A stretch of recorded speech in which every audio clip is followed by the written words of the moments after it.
Hei Kacang, selamat datang kembali di channelku. Aku sangat bersemangat untuk memperkenalkan tamu istimewa hari ini, putriku El. Ayo sampaikan salam sayang. Hai, hari ini kami membuat mentega dari awal. Aku sangat bersemangat. El, bisakah kamu melakukan ini dengan benar? Bu, ini sudah rekaman ke-6. Aku bahkan tidak bisa merasakan lenganku lagi. Kalau kamu masih belum puas, rekam saja sendiri. Hai, aku El, seorang siswa SMA yang tinggal di Wisconsin bersama ibuku. Dari luar, tidak ada yang luar biasa dari kami. Kecuali ibuku seorang vintage holic. Paham? Dia nyatanya menjadi YouTuber terkenal karena gaya hidupnya seperti di tahun 1950-an. Hidup seperti ini memang merepotkan. Tapi itulah yang membuat makanan tersedia di meja kami, jadi aku harus menahannya. Namun, terkadang ibu malah memaksa aku untuk ikut serta dalam videonya, seperti hari ini. Tidak hanya itu, setiap kali kami jalan-jalan bersama, dia menyuruhku memakai gaun vintage murahan agar tidak merusak estetikanya. Sebagai penari hip-hop, ini adalah siksaan. Lihat, aku sungguh terlihat jauh lebih baik dengan pakaian ini. Ya ampun, benang jelek apa itu? Ini, coba ini benar-benar lutut lebah. Lutut lebah katanya, lebih mirip lutut nenek. Cantik sekali, Bibi, seleramu luar biasa. Itu adalah Daisy, sepupuku, dan juga teman sekolahku, yang lebih akrab dengan ibuku. Ya ampun, aku tidak bisa membiarkan gaun mengerikan ini pulang bersama kita. Jika kamu sangat menyukai ini, kenapa kamu tidak mengambilnya saja, Daisy? Ibu lalu berjalan ke konter dengan beberapa pakaian norak lagi. Siap membayar, tapi... Wah, di mana aku menaruhnya? Sepertinya aku akan kembali lain kali. Oh, ada yang ketinggalan, Bu? Tidak apa-apa, Bu Fei. Kamu kan pelanggan tetap, jadi kamu bisa membayar kami lain kali. Tunggu, apa? Tidak. Jadi, sekarang aku harus memakai gaun jelek ini ke acara membosankan yang diseret oleh ibu. Karena semakin banyak, semakin meriah. Dalam perjalanan ke sana, ibu sedang berbicara dengan nada serius tentang bagaimana aku harus bersikap di Bash. Tiba-tiba, apalagi sekarang? Luar biasa. Ini pasti kali ketiga bongkahan sampah ini rusak di bulan ini. Bukankah ini luar biasa? Dan kami bahkan tidak punya telepon untuk meminta bantuan. El, sudah kubilang, konyol kalau kita muncul dengan ponsel pintar sambil berpakaian seperti ini. Selain itu, orang-orang dulunya hidup baik-baik saja tanpanya. Berhentilah terlalu mengandalkan mereka. Percayalah, seorang bangsawan akan segera datang menyelamatkan kita. Tetap di sini dan tunggu semaumu. Aku akan pergi mencari bengkel. Tapi aku hanya berhasil pergi beberapa langkah sebelum sebuah mobil mewah menepi. Seorang lelaki tua berjas keluar dan menawarkan bantuan. Ternyata, dia salah satu subscriber ibu dan bahkan meminta fotonya. Terima kasih banyak telah menyelamatkan keretaku. Kamu yang paling menawan. Astaga, ini dia lagi dengan bahasa gaulnya yang dulu. Akhirnya kami mencapai Annsville ini. Dan begitu kami sampai, ibu langsung berlari ke arah teman-teman selebnya dan berfoto membuatku bingung dan heran. Saat aku mencoba melewati kegilaan ini, beberapa bisikan menarik perhatianku. Bukankah itu Faye? Dia sangat berlebihan. Aku bahkan tidak bisa melewati menit pertama videonya. Oh ya? Dan tetap saja ibu mengira seluruh dunia adalah penggemarnya. Aku tidak mengerti kenapa dia sangat ingin berada di sini bersama orang-orang palsu ini. Aku tidak mengalami tempat pengap itu, jadi aku pergi keluar untuk mencari udara segar. Saat aku berjalan di sepanjang jalan, aku melihat sekelompok remaja menari mengikuti irama hip-hop jadul. Ini tepat di depanku. Tapi tunggu. Gaun bodoh ini. Giliranku akan segera datang. Jadi dengan bersemangat aku bergabung dengan kerumunan. Semua orang tampak terkesan dan bahkan memberikan ruang bagiku untuk bersinar. Lalu salah satu dari mereka bergabung denganku. Aku benar-benar merasakannya ketika sebuah suara melengking yang kukenal mengagetkanku. El, apa yang kamu lakukan? Pergi dari sana sekarang. Lalu ibu menyeretku ke mobil dan langsung pulang. Gringles, apa kamu mengerti jika ada yang melihatmu seperti itu, citra sempurna yang telah aku bangun selama ini akan hancur. Kalau begitu jangan seret aku, lakukanlah sendiri. Jaga lisanmu, kamu harus menemukan sesuatu yang lebih praktis daripada menari seperti gelandangan malas yang tidak berguna. Aku sudah muak. Marah, aku menyerbu ke kamarku dan tinggal di sana sepanjang malam. Keesokan paginya aku terbangun karena suara perutku yang keroncongan. Ketika keadaan sudah cerah, aku turun ke bawah untuk memeriksa makanan di lemari es.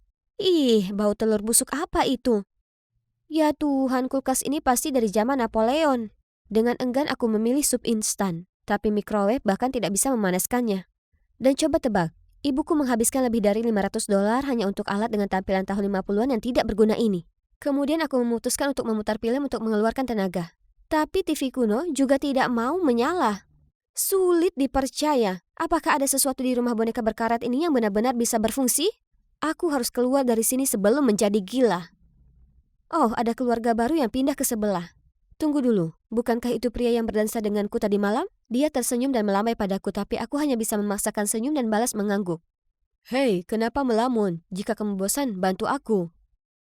Lalu dia menyeretku ke halaman rumahnya sebelum aku bisa menjawab. Setelah selesai, kami beristirahat di teras depan. Ternyata namanya adalah Royce. Dia baru saja pindah ke sini bersama ayahnya dan mendaftar di sekolahku. Harus kuakui dia cukup menawan. Dan dalam beberapa menit, aku merasa cukup nyaman untuk bercerita tentang kehidupanku yang tidak biasa dengan ibuku. Ibuku punya terlalu banyak waktu luang. Aku berharap dia menemukan seorang pria. Hanya dengan begitu dia bisa berhenti mengomeliku. Sementara ayahku selalu sibuk. Jika dia memiliki seseorang di sisinya, dia mungkin tidak akan gila kerja. Tunggu sebentar. Jadi, bagaimana kalau kita menjadikan mereka pasangan? Inilah harinya. Orang tua kami mempunyai jadwal yang sangat padat, jadi merencanakan kencan ini membutuhkan banyak usaha. Tapi sejauh ini baik-baik saja. Aku bilang ibu untuk mengunjungi restoran vintage di kota ini. Sementara Royce bilang ayahnya dia ingin waktu lebih dekat sebagai ayah anak. Lalu, kami tidak sengaja bertemu satu sama lain dan bergabung dengan meja. Lihatlah ibuku, dengan anggun merapikan rambutnya dan bertingkah menawan.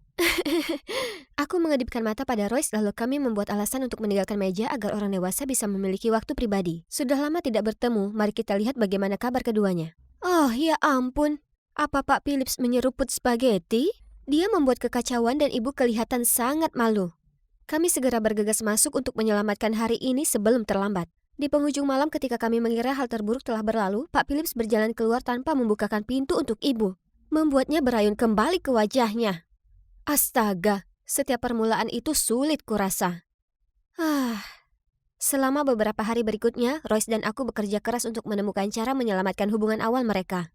Dan sampai pada kesimpulan berikut. Bu, pergelangan kakiku terkilir saat latihan, bisakah kamu menjemputku? Hai ayah, aku lupa dompetku di ruang latihan, bisakah kamu mengambilkannya dalam perjalanan pulang? Kemudian kami menunggu sampai orang tua kami muncul dan masuk ke dalam untuk mengunci pintu dan bahkan mematikan lampu untuk efek dramatis. Aku langsung mendengar teriakan ibu yang ketakutan. Lalu ruangan menjadi sunyi. Aku yakin Pak Phillips telah menenangkannya. Kami menunggu beberapa menit sebelum memanggil penjaga keamanan untuk membuka pintu. Tapi berlawanan dengan ekspektasi kami, yang histeris adalah Pak Phillips, yang kini menangis terseduh-seduh di pelukan ibuku. Tunggu, apa? Ternyata Eros lupa kalau ayahnya yang selalu tidur dengan lampu menyala ternyata nyctophobia. Ini dia rencana B. Ini buruk, segalanya terus berjalan ke arah yang salah. Dan waktu terus berjalan karena ayah Royce harus segera berangkat untuk perjalanan bisnis lagi. Kami tidak bisa menerima kekalahan seperti ini. Pasti ada sesuatu yang ayahmu sangat kuasai, kan? Entahlah, dia pandai memperbaiki sesuatu. Aku tahu apa yang harus dilakukan selanjutnya. Saat ibu sedang mandi, aku menunggu rencanaku mulai berjalan. 3, 2, 1. El, bantu aku! Aku berlari ke arahnya dan melihat air keluar dari keran yang rusak.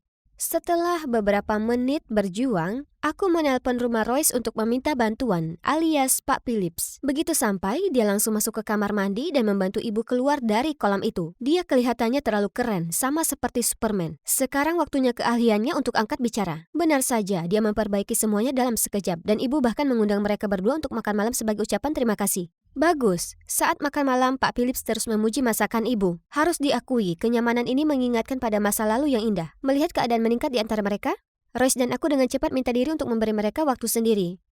Ayahku benar. Aku lupa kapan kali terakhir kami duduk bersama, sebagai keluarga. Kemudian dia menceritakan orang tuanya bercerai beberapa tahun lalu. Dan karena pekerjaan ayahnya, mereka selalu pindah dari satu tempat ke tempat lain yang membuatnya sangat lelah. Melihat tatapan sedihnya membuatku merasa kasihan padanya. Aku hanya ingin memeluknya. Tunggu. Omong kosong apa yang aku pikirkan? Aku menepis pemikiran aneh itu, dan kami ngobrol hingga larut malam. Keesokan harinya di sekolah, aku sedang bicara dengan Roy seperti biasa. Tiba-tiba percakapan kami terputus. Ya Tuhan, bukankah kamu orang baru? Bagaimana kamu bisa mengenalnya? Dari mana asal-usul Daisy? Dan apakah berteman dengan Royce adalah sesuatu yang aneh? Lalu dia berbisik kepadaku bahwa ketampanan Royce tidak luput dari perhatian siswi lain. Wah, gak heran kenapa aku terus merasa seperti kami diawasi setiap kali kami jalan-jalan di sekolah. Daisy kemudian menyela di antara kami dan berbicara dengan Royce tanpa henti, bahkan dalam perjalanan pulang. Padahal jelas rumahnya tidak searah dengan rumah kami. Menyebalkan sekali.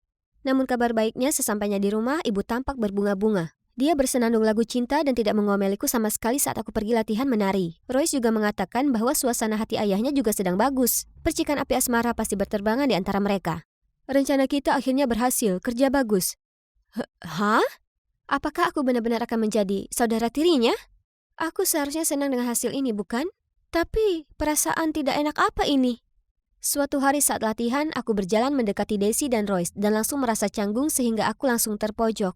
Kenapa aku bereaksi seperti itu melihat mereka begitu dekat? Mungkinkah aku jatuh cinta padanya? Ini tidak mungkin, kita akan menjadi keluarga, tidak mungkin ini terjadi. Setelah hari itu, aku berusaha menghindari Royce. Meskipun dia punya cewek baru, dia tetap menggangguku, tetapi aku menjaga jarak. Aku merenung saat jalan pulang sampai aku mendengar ibu bicara di telepon saat aku memasuki rumah. Dan aku akan membuatkanmu pie pecan, sayang. Tunggu dulu, Royce dan ayahnya sama-sama alergi pecan. Jadi, dengan siapa dia bermesraan? Besoknya seperti biasa aku bilang ke ibu aku akan pergi latihan. Tapi sebenarnya aku berlama-lama di luar rumah untuk menguntit ibu. Aku melihatnya di sofa melakukan video call dengan pria aneh. Ya ampun, apakah ibuku benar-benar selingkuh dari ayah Royce? Bagaimana dia bisa? Masih dalam keterkejutan, aku dengan murung bergegas ke Graffiti Alley dan melihat Royce dan Daisy di sana. Mereka sepertinya sedang membicarakan sesuatu yang sangat serius. Jadi, kamu sudah tahu? Ya, sudah lama, tapi kita tidak bisa memaksakan cinta.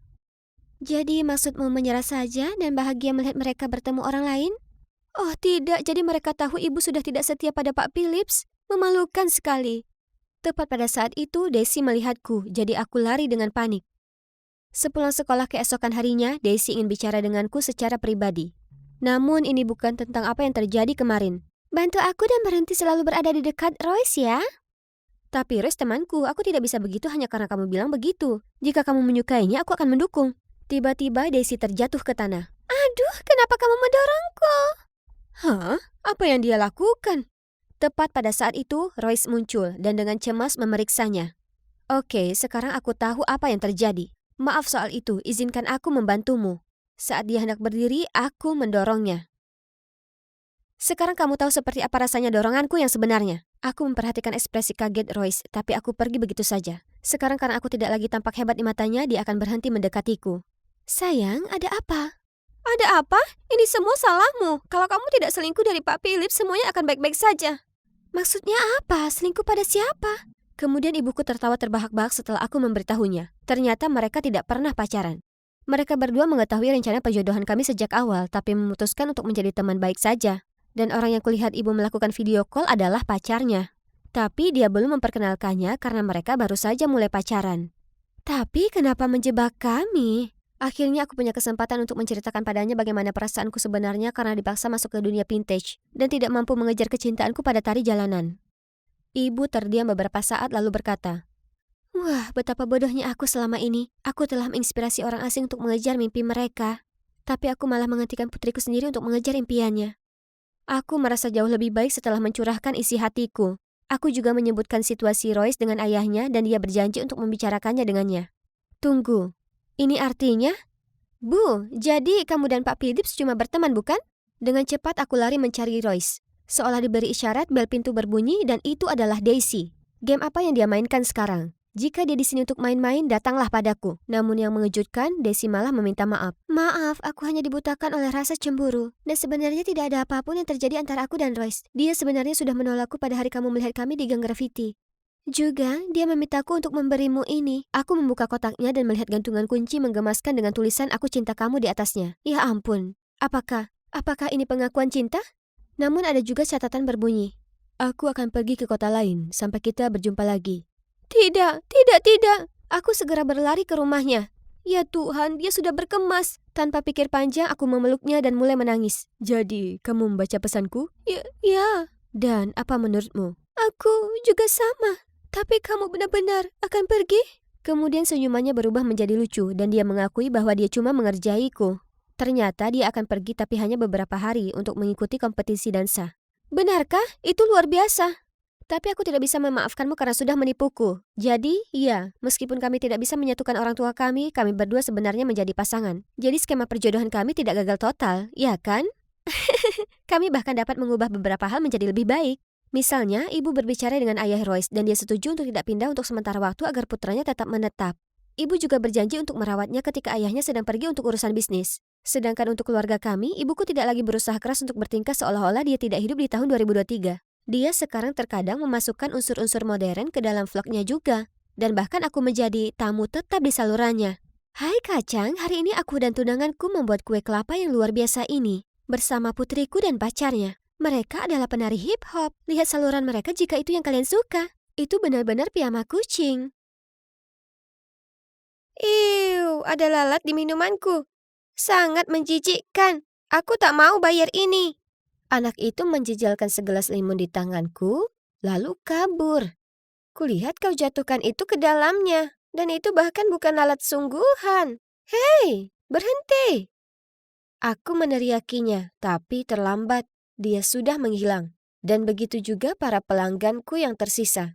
Sial, itu sudah ketiga kalinya minggu ini. Dan aku tahu persis siapa dalang di balik ini. Michael! Aku melotot melewati pagar, lalu menerjang ke arah kios limunnya.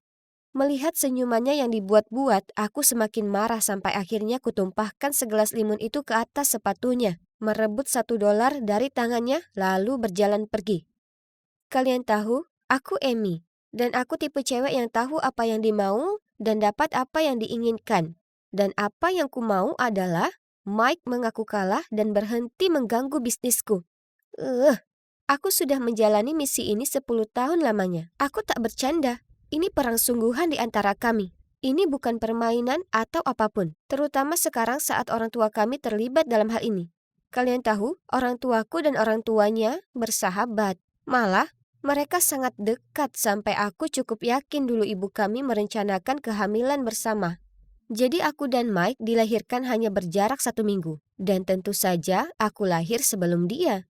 Jadi begitulah. Aku sudah menang sejak babak pertama. Di depanmu, Mikey. Tapi yang lebih buruk daripada pesta ulang tahun gabungan, liburan patungan, dan menjadi teman sekelas dengannya selama lebih dari 12 tahun, aku harus tinggal bersebelahan dengannya juga.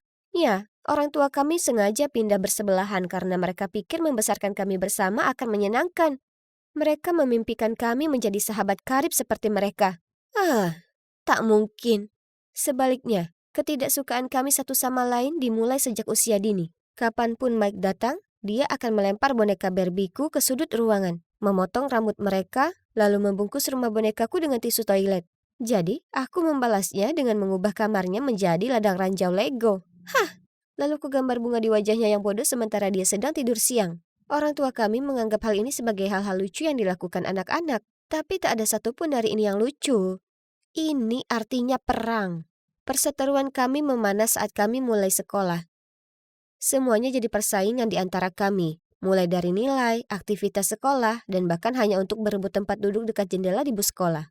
Pernah, sebelum liburan musim panas dimulai, guru kami menyarankan yaitu saat liburan, kami bisa bersenang-senang membantu orang tua kami dengan aktivitas bermanfaat, misalnya membuat produk buatan sendiri dan menjualnya di halaman depan rumah.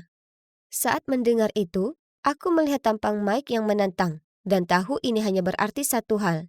Baiklah kalau begitu, permainan dimulai. Di hari pertama, aku bangun pagi-pagi untuk menyiapkan stand limun di depan halaman rumahku. Tapi kemudian kulihat ke kiri. Dan coba tebak apa yang kulihat di halaman Mikey tersayang. Yah, sebuah stand limun. Kenapa sih dia jadi penjiplak? Kami berdua nampaknya menarik banyak pelanggan, tapi aku tak tahu apa perasaanku saja, tapi sepertinya dia menjual lebih banyak daripada aku. Jadi, selama musim panas, kugunakan keuntunganku untuk mengupgrade stand limunku sedikit demi sedikit dengan dekorasi menarik, promosi, dan bahkan menambah es serut lemon ke dalam menu. Akhirnya, antrianku terlihat lebih panjang daripada Mike. Es serut lemonnya berhasil. Tapi kemudian, sebuah pengeras suara berbunyi dari sebelah. Datang dan coba es teh baruku. Buatan sendiri dengan resep rahasia. Coba hari ini dengan harga perkenalan setengah harga. Yang membuatku sangat kecewa, kebanyakan orang di antrianku pergi dan datang ke stand milik Mike. Dia licik. Lalu parahnya, dia mulai memutar lagu-lagu asik untuk menarik perhatian orang. Musim panas berakhir. Tapi itu baru saja menghidupkan mimpi wirausaha di hati kecil kami. Jadi, sepanjang liburan musim panas berikutnya, kami terus membangun usaha kami. Ku kembangkan standku dengan menjual aneka minuman, cemilan, dan makanan cepat saji, dengan layanan pesan antar pula. Pernah, dengan bantuan temanku, kami masukkan layanan cuci mobil. Di lain waktu, kami membuka penitipan anak kecil di taman kami, sehingga orang tua yang sibuk bisa menitipkan anaknya untuk beberapa jam dan menikmati minuman selagi mereka di sana. Terdengar hebat, ya kan? Tapi apa kalian tahu? Apapun yang kujual, apapun yang kulakukan, beberapa hari kemudian Mike akan melakukan hal yang sama. Persis. Dan kemudian dia berani-beraninya menuduh aku yang meniru idenya. Dia sangat menyebalkan. Oh ya, sekarang di umur 17, apa yang mulanya sekedar hobi yang menyenangkan sekarang sudah sangat berkembang. Sampai akhirnya aku membuka kedai kecil di garasiku. Pada mulanya, ini masuk akal, karena itu artinya aku dapat pelanggan tak peduli cuaca. Ditambah, ada beberapa meja di luar, dan tak menyombong sih, tapi tempat duduknya jarang sekali kosong. Tapi kemudian tentu saja, bisa kalian tebak, Mike juga mengubah garasinya jadi kedai kecil. Kedai kami jadi lokasi terkenal di lingkungan kami, dan mereka terbukti sangat populer sampai orang tua kami terus menjalankannya setahun penuh. Aku sangat marah karena apapun yang aku lakukan, Mike akan menirunya juga. Kemudian yang bikin aku makin jengkel, dia mengirim teman-temannya berkeliling di hari Sabtu. Lalu mereka hanya duduk-duduk di sana memenuhi tempat, sementara hanya memesan kopi. Jadi, aku mengirim temanku Cynthia ke kedainya, dan dia pura-pura keracunan makanan setelah memakan makanan mereka. Lalu dia mulai pura-pura tersedak dan bolak-balik ke kamar kecil hingga semua pengunjung panik dan pergi. Tapi kemudian dia mulai menyebarkan ulasan negatif tentang tempat kami di internet dan aku lakukan hal yang sama sebagai balasan. Tak ada akhir dari perselisihan ini, kapanpun. Tapi aku tak akan menyerah. Aku tahu Mike suka sekali sama cewek bernama Stacy di kelas sains. Dan suatu kali sepulang sekolah, aku lihat Mike mengajaknya ke rumah. Mungkin untuk membuatnya bosan dengan bualannya yang tidak masuk akal tentang bisnisnya yang payah lagi. Jadi dengan cepat aku berdandan dan ganti pakaian memakai gaun yang cantik. Waktunya pertunjukan, sayang. Aku pergi ke rumah Mike tepat saat melihatnya menyajikan ke Stacy hidangan khas kedainya. Aku berakting dan langsung menghampirinya. Kau menyelingkuhiku dengan gadis ini?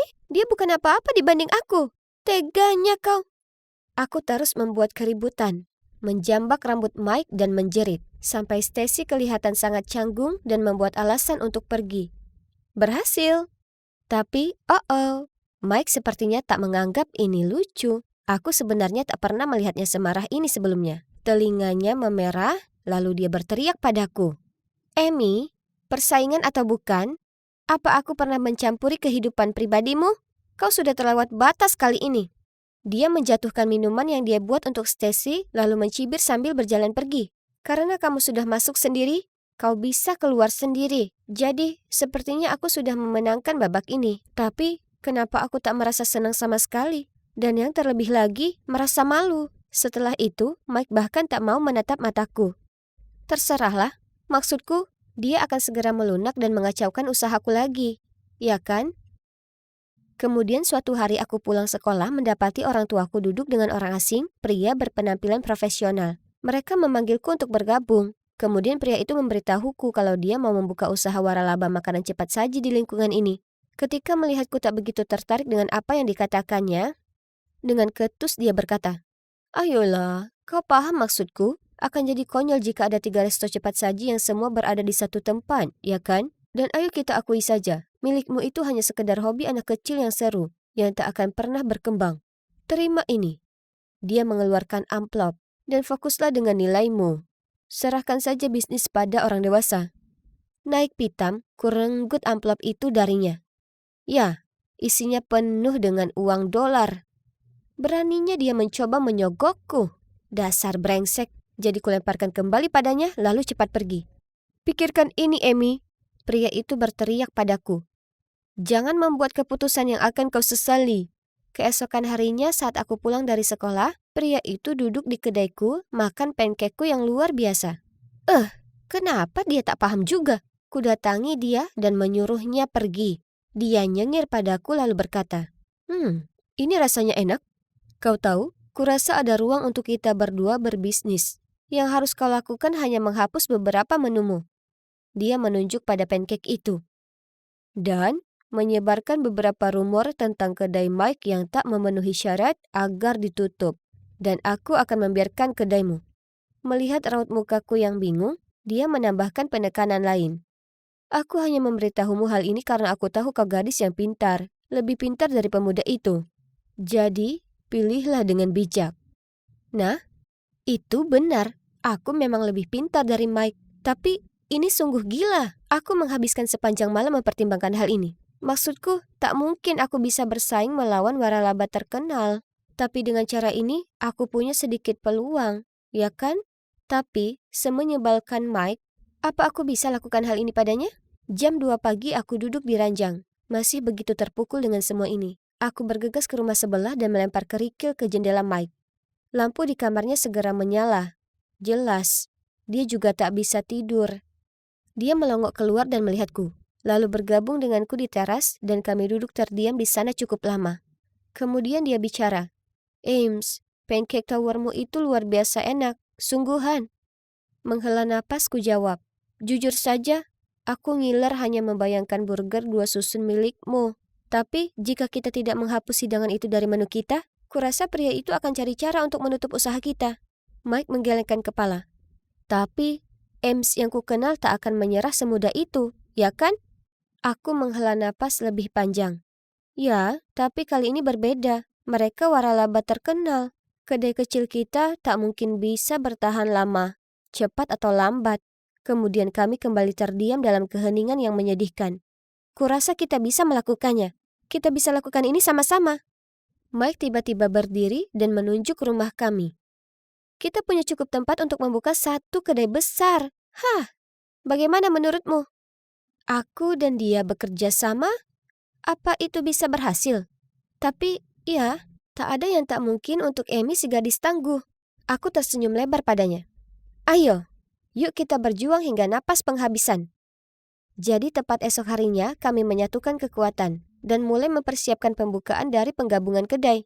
Wajar saja, orang tua kami tentunya bersemangat dengan ide tersebut. Dengan senang hati mereka merobohkan pagar dan bahkan membangun koridor bersama untuk menghubungkan rumah kami.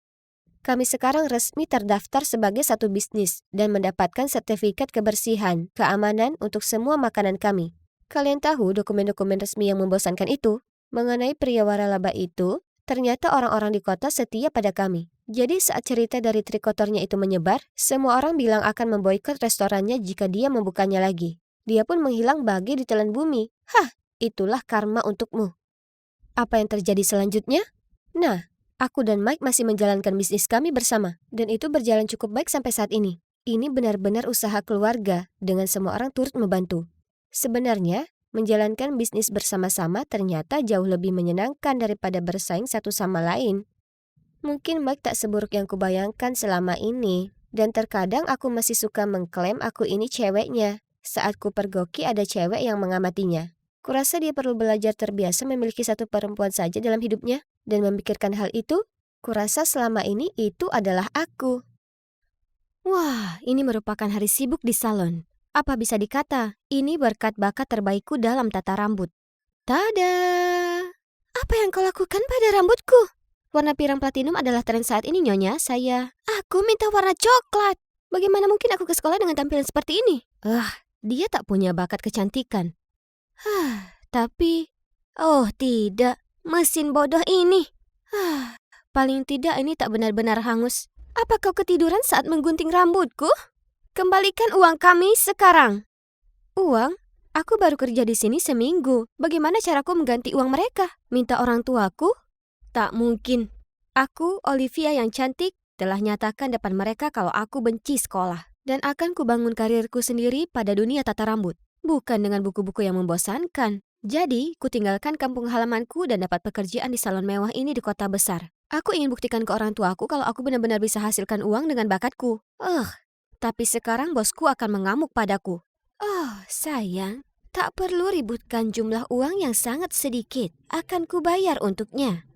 Aku menoleh dan, wah, ia wanita parubaya yang terlihat anggun. Pakaiannya, tata rambutnya, dan perilakunya semua menyiratkan keanggunan dan kemewahan. Gadis cantik, aku bisa lihat kalau kau punya kejelian dalam hal kecantikan. Yang kurang darimu hanya pengalaman dan mentor berpengalaman. Dan kebetulan aku kenal seseorang. Aku tak percaya. Pak Fullington, penata rambut nomor 1 akan jadi mentorku. Tentu ini semua berkat wanita hebat ini. Oh tunggu, Bu, aku harus memanggilnya ibu sekarang. Karena ia baru mengadopsi aku.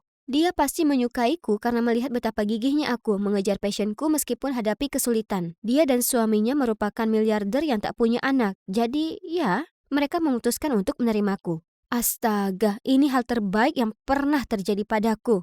Olivia, sekolah bukan satu-satunya cara untuk sukses. Dengan bakatmu, jalan itu bisa jadi lebih singkat. Orang tua angkatku sangat baik. Lihat saja kamar ini.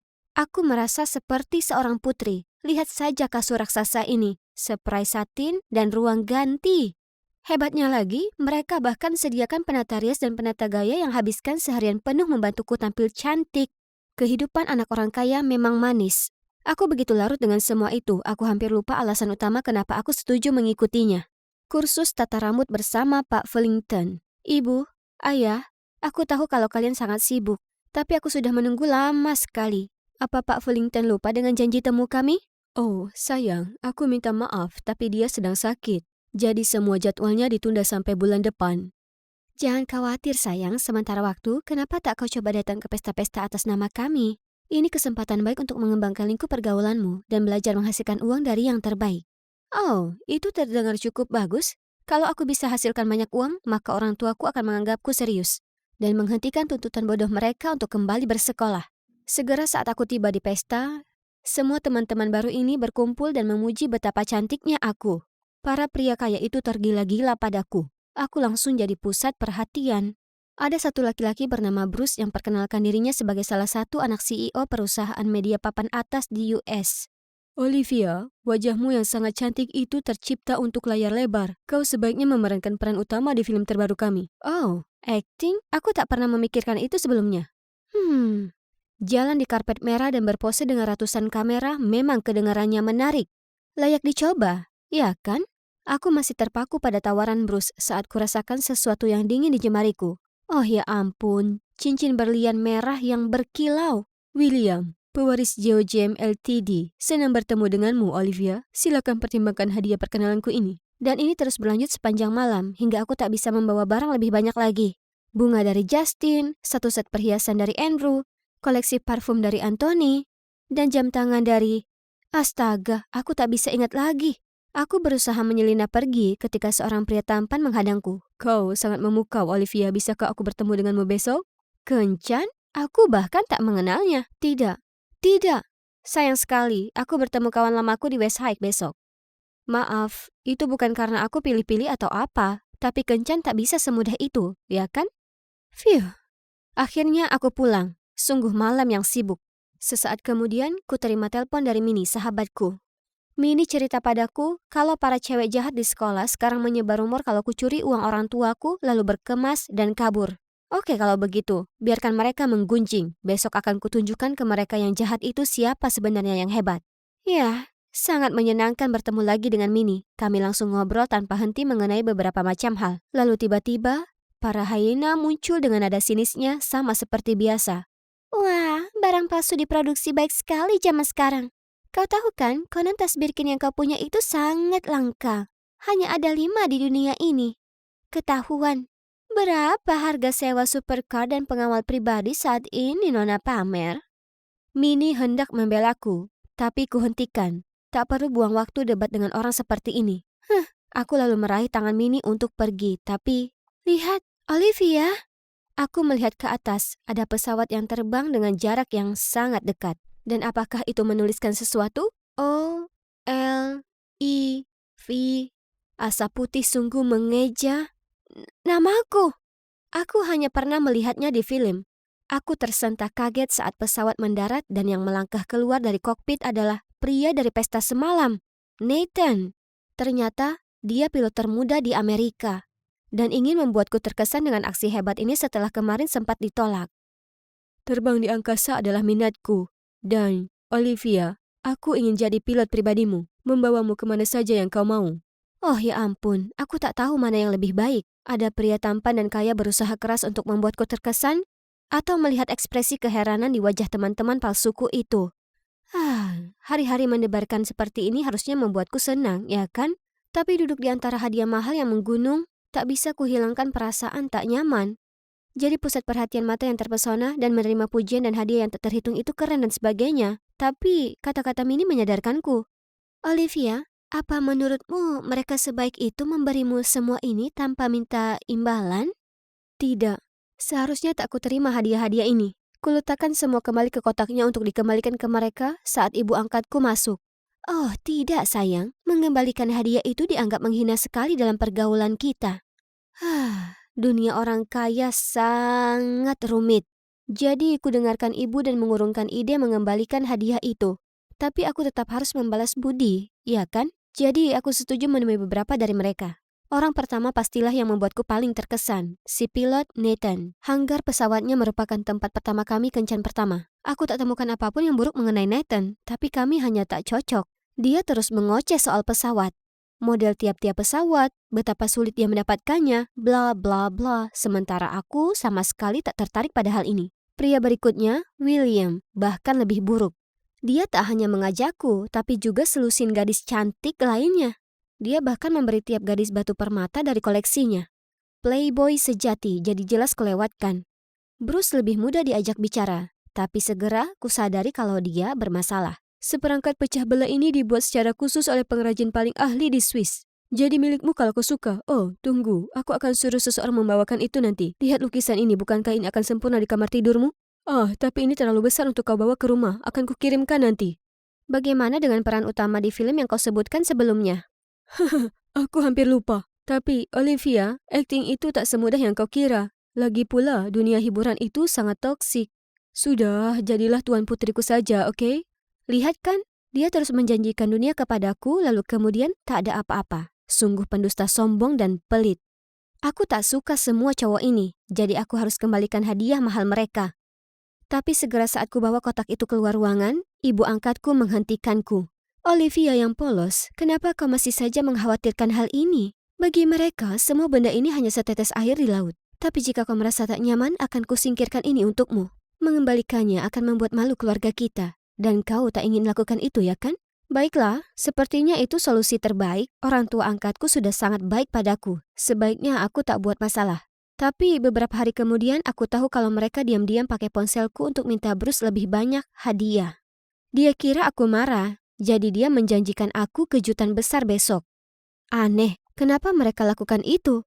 Mereka sama kaya seperti keluarga Bruce, ya kan? Kutanya mereka kenapa, dan ternyata orang tua angkatku hanya ingin menguji Bruce karena dia terlihat paling gigih dalam mengejarku. Tapi belum perlihatkan ketulusannya. Esok paginya ku terima telepon dari Bruce. Mengatakan dia sudah mengirim seseorang dengan mobil mewah dan mengingatkanku tentang kencan malam ini. Tunggu, mobil sungguhan? Itu terlalu berlebihan. Aku hendak katakan padanya untuk menyimpannya saja saat ayah angkatku bergegas masuk, mengatakan kalau orang tuaku sakit keras. Oh astaga, aku segera menutup telepon dan langsung kembali pulang ke kampung halamanku. Ya Tuhan, kumohon lindungi orang tuaku. Herannya, ibuku membuka pintu terlihat sangat baik-baik saja. Dan ada ayahku sehat-sehat saja, sedang menonton TV. Syukurlah. Ayah angkatku pasti membuat kekeliruan. Sudah sejak lama sejak aku di rumah, jadi kuputuskan bermalam. Dan saat kami sedang nikmati waktu bersama keluarga, ku terima telepon lagi dari Bruce. Oh tidak, aku lupa batalkan kencan kami, dan sekarang dia di mansion menungguku. Masalahnya, Bruce tak bisa temukan mobil sport miliknya, dan terus meributkannya. Ku coba telepon orang tua angkatku untuk selesaikan ini, tapi tak bisa kuhubungi mereka sepanjang malam. Pagi setelahnya, aku kembali ke mansion mendapati orang asing pergi keluar masuk. Apa yang kalian lakukan?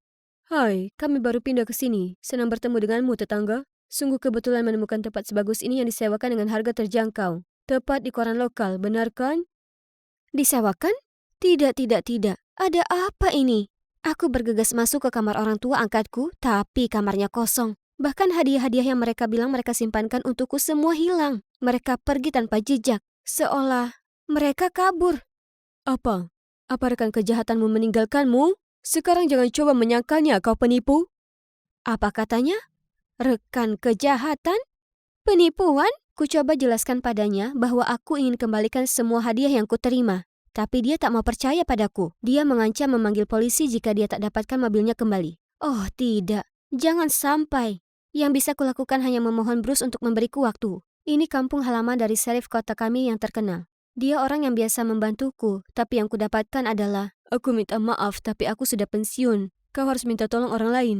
Apa yang harus dilakukan sekarang? Aku ketakutan saat entah dari mana. Tak perlu ayahku, ini mudah sekali. Aku bisa membantumu. Aku berbalik dan melihat pria bersandar di pintu dengan raut wajah arogan dan dingin dengan tangan menyilang. Siapa orang ini? Bisakah dia sungguh bisa membantuku? Kita lihat saja nanti. Wow, Alan sungguh mengambil risiko dan berinvestasi banyak dalam hal ini. Mobil sport, sebuah mansion, liburan mahal, dan bahkan acara besar ini.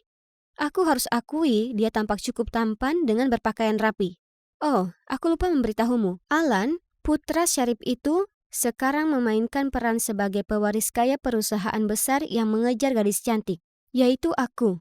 Namun, aku tak mengira semuanya terlihat begitu nyata. Alan yang mengejar-ngejarku bahkan menjadi berita lokal. Kalian pasti penasaran bagaimana orang yang bukan miliarder lakukan ini. Nah, Alan yakinkan Bruce untuk mendanai rencana kami. Dia awalnya ragu, tapi segera menyadari ini satu-satunya cara menangkap penipu itu dan mendapatkan barangnya kembali. Jadi dengan enggan dia setuju. Alan memang jenius, dan pemikirannya yang matang dengan cepat membuat ikan terpancing. Kami jadi berita utama di mana-mana dan aku akhirnya terima pesan dari ibu angkatku.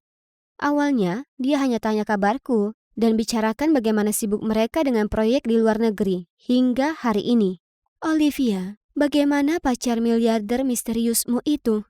Dia sepertinya bersedia memberimu apapun, jadi kau akan mempertimbangkannya, ya kan, sayang? Seperti yang diduga, penipu mata duitan ini tak akan lewatkan setelah mereka dengar kata miliarder. Jadi ku jawab kalau pria kayaku ini perlakukan aku dengan baik dan ingin adakan jamuan mewah akhir pekan ini untuk secara resmi mengumumkan hubungan kami. Dan kuharap orang tuaku bisa bergabung dengan kami. Malam ini saatnya. Astaga, aku sangat gugup karena ibuku tak balas pesanku. Apakah mereka akan muncul atau mereka merasa ada yang tak beres? Sementara aku tegang sekali, Alan datang padaku dan memegang tanganku dengan erat. Jangan khawatir Olivia, semuanya akan berjalan seperti yang direncanakan. Astaga, perasaan apa ini? Tak bisa dipungkiri kalau aku selalu merasa sangat aman bersama dengan Alan. Pesta akhirnya dimulai. Alan melamarku dengan permata serendipity berharga yang sangat langka ini, yang mana hanya satu dari 3 yang ada di dunia ini. Semua orang mulai ramai. Akting Alan begitu sempurna, mulai dari kontak mata hingga kata-kata yang diucapkannya. Yang tak bisa disangkal kurasakan hatiku berbunga-bunga. Aku mau. Ketika pesta berakhir dan semua tamu pergi, ku terima telepon dari ibu angkatku yang memberitahuku agar menuju gerbang belakang. Seperti yang diduga, mereka menawarkan menyimpankan cincin pertunangan untukku. Hentikan akting itu, penipu! Mereka berdua masih memproses apa yang terjadi ketika polisi merangsek masuk dan menangkap mereka. Itu berhasil. Tak bisa dipercaya aku berhasil mengerjai penipu ulung ini. Bagaimana dengan mobilku? Bugattiku? Di mana? Oh, aku hampir lupa sponsor utama dari rencana sempurna ini. Tanpanya, kami pasti tak bisa melakukan ini. Miliarder pelit kita si Bruce Dillon. Aku bertaruh tak ada satu hari pun berlalu tanpa dia memikirkan tentang hadiahnya yang hilang. Ya kan? Itu juga mengingatkanku, cincin mahal berkilauan ini. Dengan cepat kulepaskan, memberikannya ke Alan dan menyuruhnya mengembalikannya ke Bruce. Tapi sesaat cincin serendipity ini meninggalkan jemariku, Alan menyematkan kembali lainnya. Oh ya Tuhan, cincin yang lain? Peranmu sebagai pacar miliarder mungkin selesai. Tapi maukah kau jadi pacar laki-laki biasa sepertiku, Olivia? Ya, berjuta kali iya. Setelah kekacauan ini, aku sekarang sadar bahwa masih banyak hal yang perlu kupelajari. Jadi, sudah kuputuskan untuk mendengarkan orang tuaku dan selesaikan sekolah. Ternyata, jika aku sungguh beri perhatian di kelas, sebenarnya itu cukup menarik. Dan Mini ini masih jadi BFF-ku yang hebat, yang memberiku kebebasan bereksperimen dengan rambutnya. Dan tentu saja, calon detektif yang ganteng ini juga. Sayang, waktunya ganti gaya rambutmu. Akhirnya, Sweet 16-ku yang spektakuler telah tiba. Aku menghabiskan waktu berbulan-bulan memikirkan setiap detail kecil dari pesta bertema kupu-kupu yang sempurna ini. Hebatnya lagi, semua PIV dan industri fashion akan diundang. Keren banget kan? Ngomong-ngomong, aku Charlotte Stone, seorang fashion influencer dengan lebih dari 500.000 follower di Instagram. Suatu hari nanti aku akan menjadi desainer ikonik seperti Tory Burch. Pesta ini adalah kesempatan besarku untuk diperhatikan oleh semua orang penting ini. Tapi tunggu, Eva? Apa yang sedang dia lakukan? Hei, apa kamu menyadari betapa pentingnya memilah sampah? Tidak semuanya sampah, seperti yang ini sangat berharga. Oh, ya ampun. Ah, dan sekarang dia mengganti serbet para tamu dengan tisu yang bisa terurai secara alami. Tiba-tiba, dia kaget lalu bergegas menuju tamu yang datang. Shalmu, apa itu dari bulu cerpelai asli? Dasar monster yang kejam. Oh tidak, dia Trixie Max Flower. Salah satu ratu fashion yang sekarang pergi mengamuk karena kemarahan kakakku. Eva merusak segalanya dengan cara hippinya. Dan semua tamuku pergi. Tidak, tidak, tidak, semuanya hancur. Dan itu semua salahnya. Ini bukan kali pertamanya Eva melakukan hal seperti ini. Dia menyebut dirinya seorang aktivis lingkungan dan terus-menerus membawa pulang sampah untuk diubah menjadi sesuatu. Berdebat dengan siapa saja yang tidak memilah sampahnya dengan benar, dan memaksa semua orang yang dia kenal untuk bergabung dalam protes perubahan iklim. Bagian terburuknya adalah aku selalu terseret ke dalam kampanye bodoh itu. Sangat memalukan jika disebut sebagai adik dari gadis sampah. Lottie, kamu mau kemana? Tunggu. Hei gadis sampah, kenapa kamu tidak mendaur ulang ini menjadi sepatu skating, huh? Hal berikutnya yang aku tahu, kulit pisang yang kotor mendarat tepat di wajahku. Lottie, kamu baik-baik saja? Tidak, pestaku berjalan dengan sempurna, sampai kau datang dengan kecemasanmu terhadap lingkungan. Aku berharap kamu yang pergi dari pestaku, bukan mereka. Sebenarnya, aku berharap aku tidak punya saudara perempuan yang suka memeluk pohon dan suka sampah. Lalu aku mendorong Eva ke samping dan pergi. Dia sudah bertindak terlalu jauh kali ini. Tapi, mungkin yang kukatakan agak berlebihan. Keesokan paginya, aku bangun dan melihat hadiah ulang tahun dari Eva di meja samping tempat tidurku. Itu adalah gelang lucu, terbuat dari plastik daur ulang tentunya. Itu membuatku tersenyum dan mengingatkanku pada saat-saat dia menjagaku. Aku ke kamarnya untuk mengucapkan terima kasih, tetapi dia tidak ada di sana. Lalu aku melihat sepucuk surat di tempat tidurnya. Ibu, Ayah, Charlotte, aku akan pergi untuk hidup berdasarkan keyakinan dan nilai-nilaiku tanpa merepotkan kalian semua. Jangan mencariku. Oh tidak, jangan bilang itu semua karena perkataanku kemarin. Dia tahu kalau aku tidak serius, kan? Aku yakin dia akan tenang dan segera pulang. Tapi kemudian 1 minggu berlalu, lalu sebulan, dan sekarang sudah hampir 2 tahun, dan kakakku masih belum pulang. Kami telah mencarinya di acara-acara lingkungan hidup, namun masih belum mendapatkan petunjuk. Sampai suatu hari, aku bertemu dengan seorang YouTuber yang bercerita tentang penemuan pulau ramah lingkungan yang dijalankan oleh komunitas pecinta lingkungan. Itu terdengar seperti gaya Eva. Tunggu sebentar, aku pernah melihat ini sebelumnya. Pulau ini tampak seperti gambar yang tergantung di kamar Eva. Itu dia, itu pasti koordinat pulaunya. Aku harus pergi mencari kakakku. Ya ampun, itu perjalanan yang sangat lama. Sekarang aku hanya perlu mencari perahu yang akan membawaku ke pulau itu. Ayo kita periksa petanya. Hah? Ini bukan barangku. Tepat pada saat itu seorang wanita menghubungiku. Hei, apa yang kamu lakukan dengan tasku? Aku segera meminta maaf dan mengembalikan tasnya lalu bergegas kembali ke kereta untuk mencari tasku. Tapi, aku terlambat. Tidak ada telepon, tidak ada peta. Apa yang harus dilakukan sekarang? Aku bertanya-tanya tapi tidak ada yang pernah mendengar tentang pulau ramah lingkungan ini. Putus asa, aku merosot ke sebuah bangku. Ketika tiba-tiba, seorang cowok menepuk pundakku dan memberitahu bahwa kapalnya sedang menuju ke pulau itu. Aku mengikutinya ke pelabuhan, tapi saat aku melihat perahu, aku langsung berubah pikiran dan berbalik hendak pergi, namun cowok itu tak mau melepaskan tanganku. Aku mencoba yang terbaik untuk melawan ketika 2 krunya yang tampak menakutkan menuju ke arah kami. Oh tidak, ini tidak akan berakhir dengan baik. Lepaskan dia. Noah, apakah ini penculikan? Haruskah aku memanggil polisi? Karena panik, cowok itu melepaskanku lalu menggerutu dan pergi. Aku gemetar karena kaget dan butuh waktu lama agar detak jantungku kembali normal. Aku tidak bisa membayangkan apa yang Eva alami di luar sana selama ini. Kenapa kamu berusaha keras untuk sampai ke Pulau Echo? Sepertinya ini bukan adeganmu. Sekarang aku sudah tenang dan melihat pria ini dengan benar. Oh, dia manis. Dan dia tahu tentang pulau itu? Ternyata dia adalah mantan penghuni dan kini membawa adiknya ke sana. Aku tanya apakah dia mengenal seseorang bernama Eva Stone, tetapi dia menggelengkan kepalanya, mengatakan bahwa kebanyakan orang yang datang ke pulau itu mengubah nama mereka untuk memulai hidup baru. Oke, jadi aku harus melihat sendiri apakah Eva benar-benar ada di sana. Namun Noah bilang dia tidak bisa membantu, karena pulau ini memiliki aturan ketat terhadap pendatang baru. Jadi aku harus berbohong bahwa aku juga seorang aktivis lingkungan untuk meyakinkan mereka agar mengajakku. Dan, berhasil. Firasatku memberitahuku bahwa aku sekarang selangkah lebih dekat untuk menemukan Eva. Malam itu Noah mendirikan tenda di tepi pantai dan kami menunggu di sana perahu yang dijadwalkan membawa kami ke pulau itu pada pagi hari. Melihat Noah merawat Ellie membuatku sangat merindukan kakakku. Kebodohan egoisku telah mengusirnya. Tapi sekarang aku akan memperbaikinya. Aku pasti akan menemukan Eva. Keesokan harinya, Noah membangunkanku pagi-pagi sekali hingga burung camar pun tidak ada. Kami menaiki perahu layar yang tampak reot ini tanpa mesin apapun. Halo, apakah kita akan pergi ke pulau itu atau kembali ke zaman purba? Noah membantu mengarungi perahu sedangkan aku harus mengurus talinya. Ini jauh lebih sulit daripada kelihatannya. Aku hampir tidak bisa merasakan otot lenganku. Angin terbaik yang pernah ada, Charlotte. Kamu adalah jimat keberuntungan kami. Tapi ya, setidaknya aku memiliki pemandangan indah ini sebagai kompensasinya. Tiba-tiba, tali itu terlepas dari tanganku, menyebabkan pergelangan kemudi berputar dan gelangku terlempar ke laut. Oh tidak! Noah mencoba menghentikanku, tapi aku sudah berada jauh di dalam air dan langsung dikerumuni sampah. Itu dia. Aku menyingkirkan sampah itu, meraih gelang itu, dan hendak berenang kembali ketika kakiku tersangkut jaring ikan. Aku terjebak. Saat meronta, aku melihat seekor penyu mati, terbelit kantong plastik, hanyut. Apakah ini pertanda nasibku sendiri? Lalu aku merasakan pinggangku ditarik dan tiba-tiba aku terangkat ke atas air.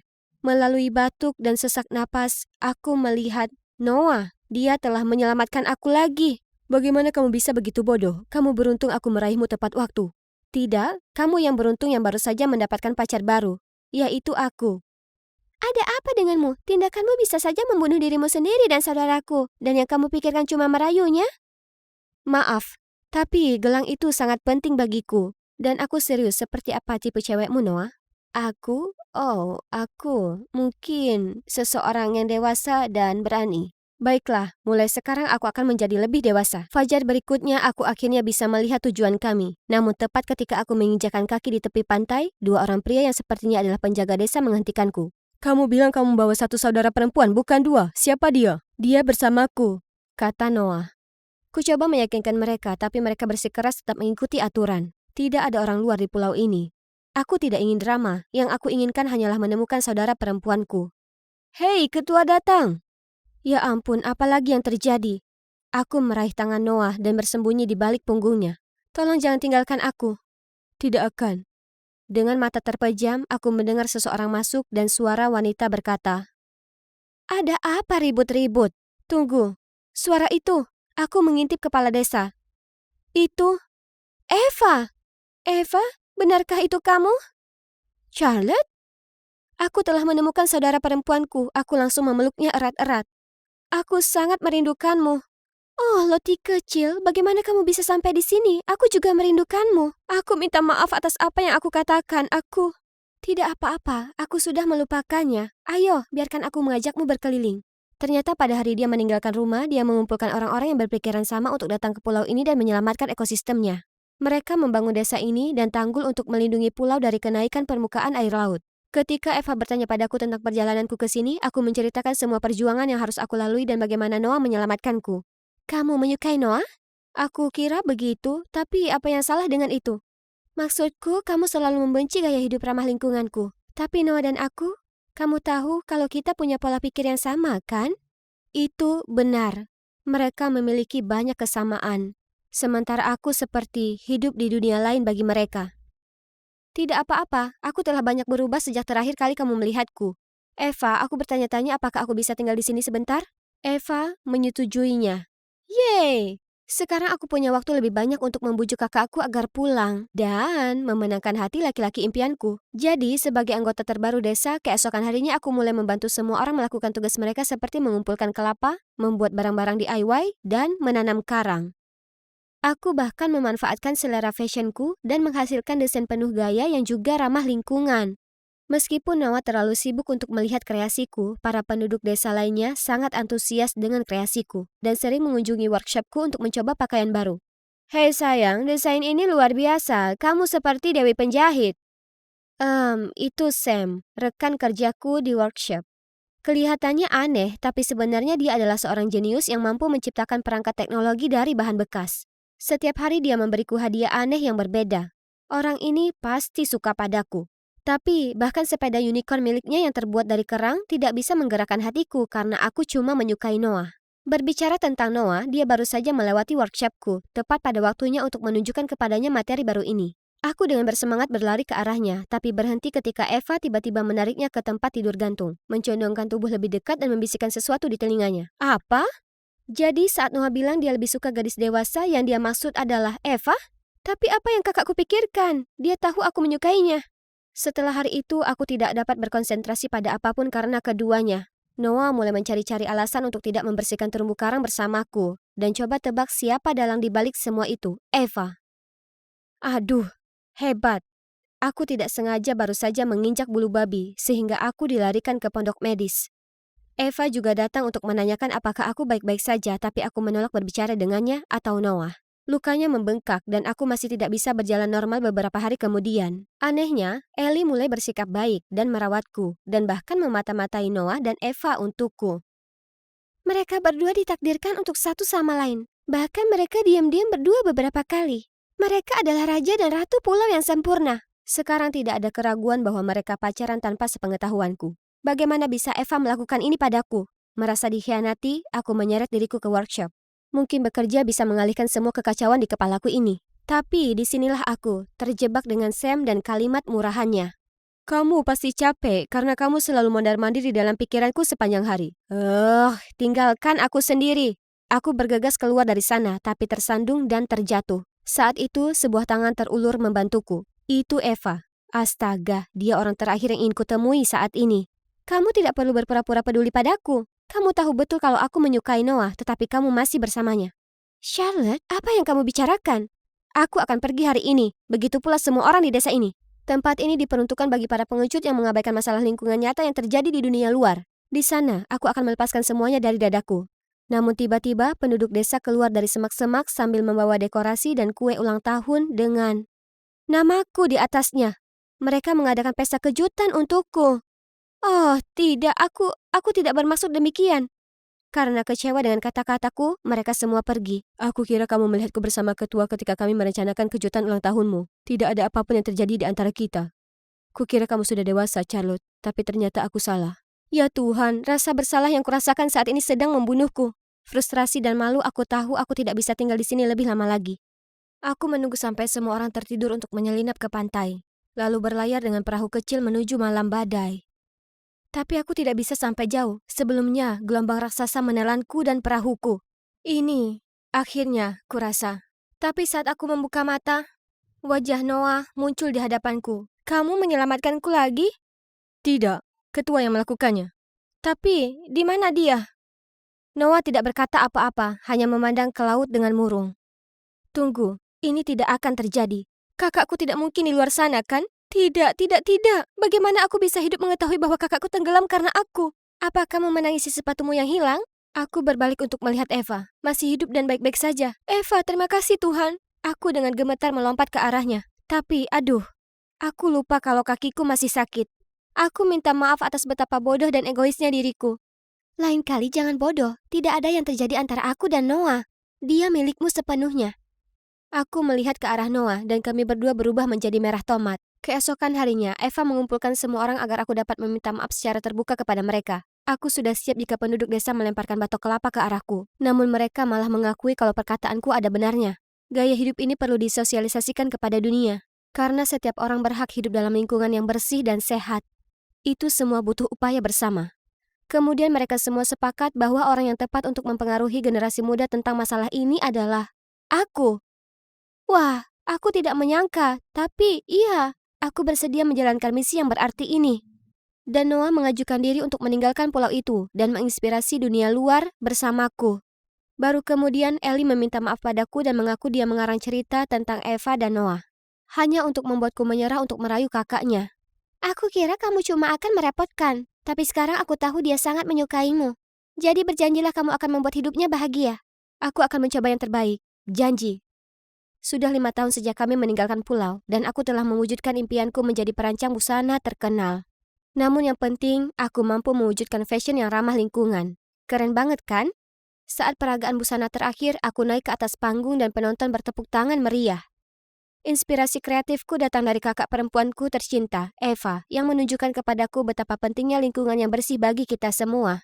Aku juga ingin berterima kasih kepada Noah, pacarku yang luar biasa atas cinta dan dukungannya yang tanpa syarat. Terima kasih semuanya. Saat aku menyelesaikan pidatonya, Noah naik ke panggung dengan karangan bunga besar ini. Sementara Eva dan penduduk desa menghujaniku dengan pelukan dan pujian. Aku kira satu perjalanan ke pulau ramah lingkungan bisa mengubah seluruh hidupmu, ya kan? Lihatlah pelayaran emas yang indah ini. Bukankah ini sempurna untuk ulang tahunku yang ke-16? Inilah bagian paling menarik malam ini. Hadiah tentu saja. Semua tamu berbaris ingin sekali memberikan hadiah mereka kepadaku. Pak Robinson membelikanku eau de parfum ini dalam botol emas yang cantik. Ya, diterima. Apa berikutnya? Sepasang Jimmy Choo dari Mitchell? Emas tentu saja. Warnanya bagus, tapi haknya terlalu rendah.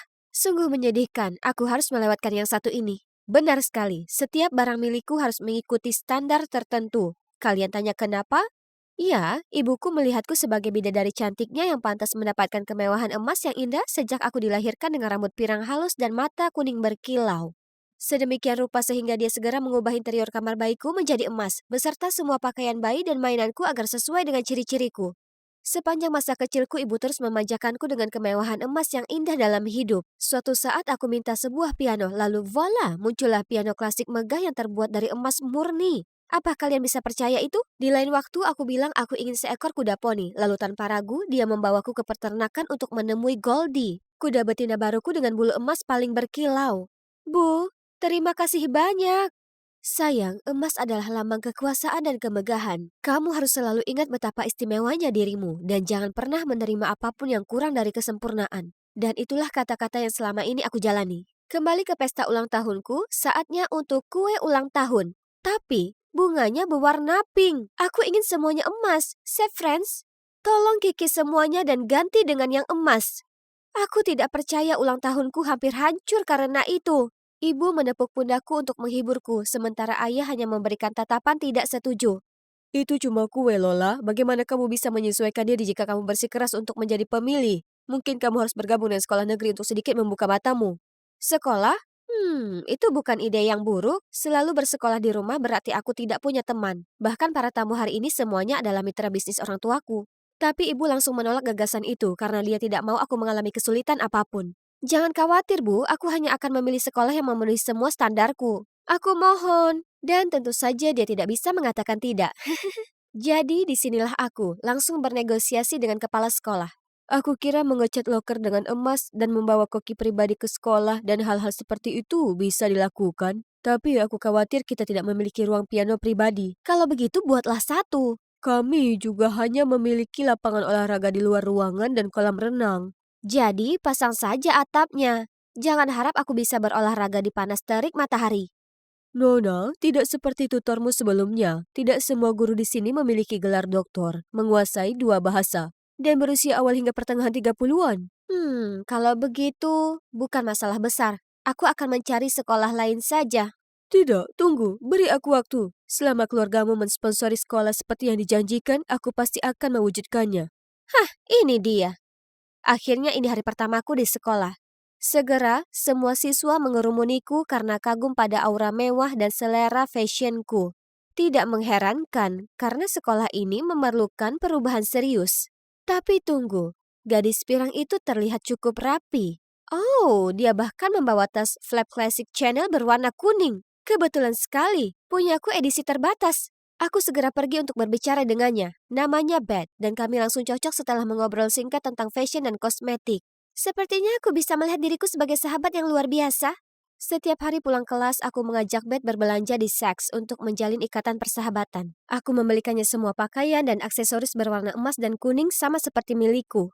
Aku bahkan membujuknya untuk mewarnai rambutnya agar secemerlang rambutku. Pada dasarnya kami kembar sekarang.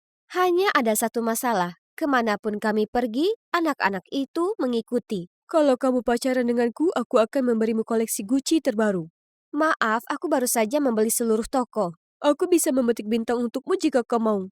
Apa iya? Dan apa yang harus aku lakukan dengan batu-batu tak berguna itu? Ayahku baru saja membelikanku Ferrari, aku bisa mengantarmu kemana saja. Bagus untukmu, sayang sekali. Rolls Royce-ku ada di sana, sampai jumpa. Kenapa mereka harus membuat keributan seperti itu? Tak mungkin aku akan jatuh cinta pada para idiot itu. Aku ingin pangeran tampanku yang memenuhi semua standar emasku.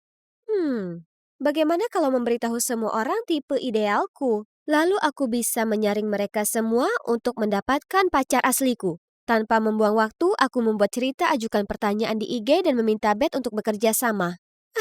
Sekarang yang harus aku lakukan hanyalah membuat daftar kebutuhanku. Keesokan paginya di sekolah, semua orang bodoh itu akhirnya meninggalkanku sendirian. Oh, kecuali lelaki ini. Hei manis, aku bisa menjadi pria impianmu. Jadi ini Josh, kapten tim sepak bola. Juga cowok paling keren di sini. Sepertinya dia memenuhi semua standarku. Apakah dia belahan jiwa sempurnaku yang hilang? Aku salah besar. Selama kencan kami, dia mengoceh tanpa henti tentang betapa buruknya menjadi dirinya karena terlalu kaya dan terlalu tampan. Betapa inginnya aku memasukkan stik ini ke dalam mulutnya dan pulang. Tapi menurutku dia memang memenuhi standar tinggiku. Jadi mungkin aku harus memberinya kesempatan lagi. Keesokan paginya saat kelas olahraga, Beth berlari ke arahku sambil memegang sepatu yang sangat bau. Lola, Josh berbohong padamu. Tingginya bukan 64. Lihatlah solnya dalam penambah tinggi badan yang buruk ini. Dia cuma 63.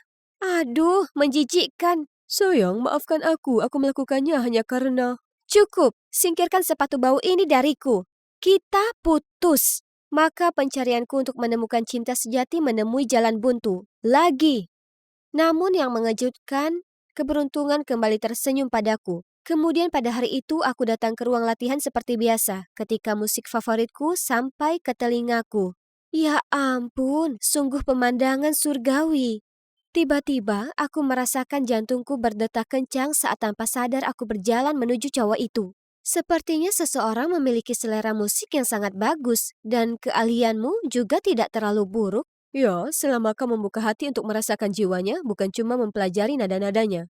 Kemudian dia berdiri dan berjalan pergi, tidak repot-repot melihat ke arahku sekalipun. Itu agak sombong, bukan?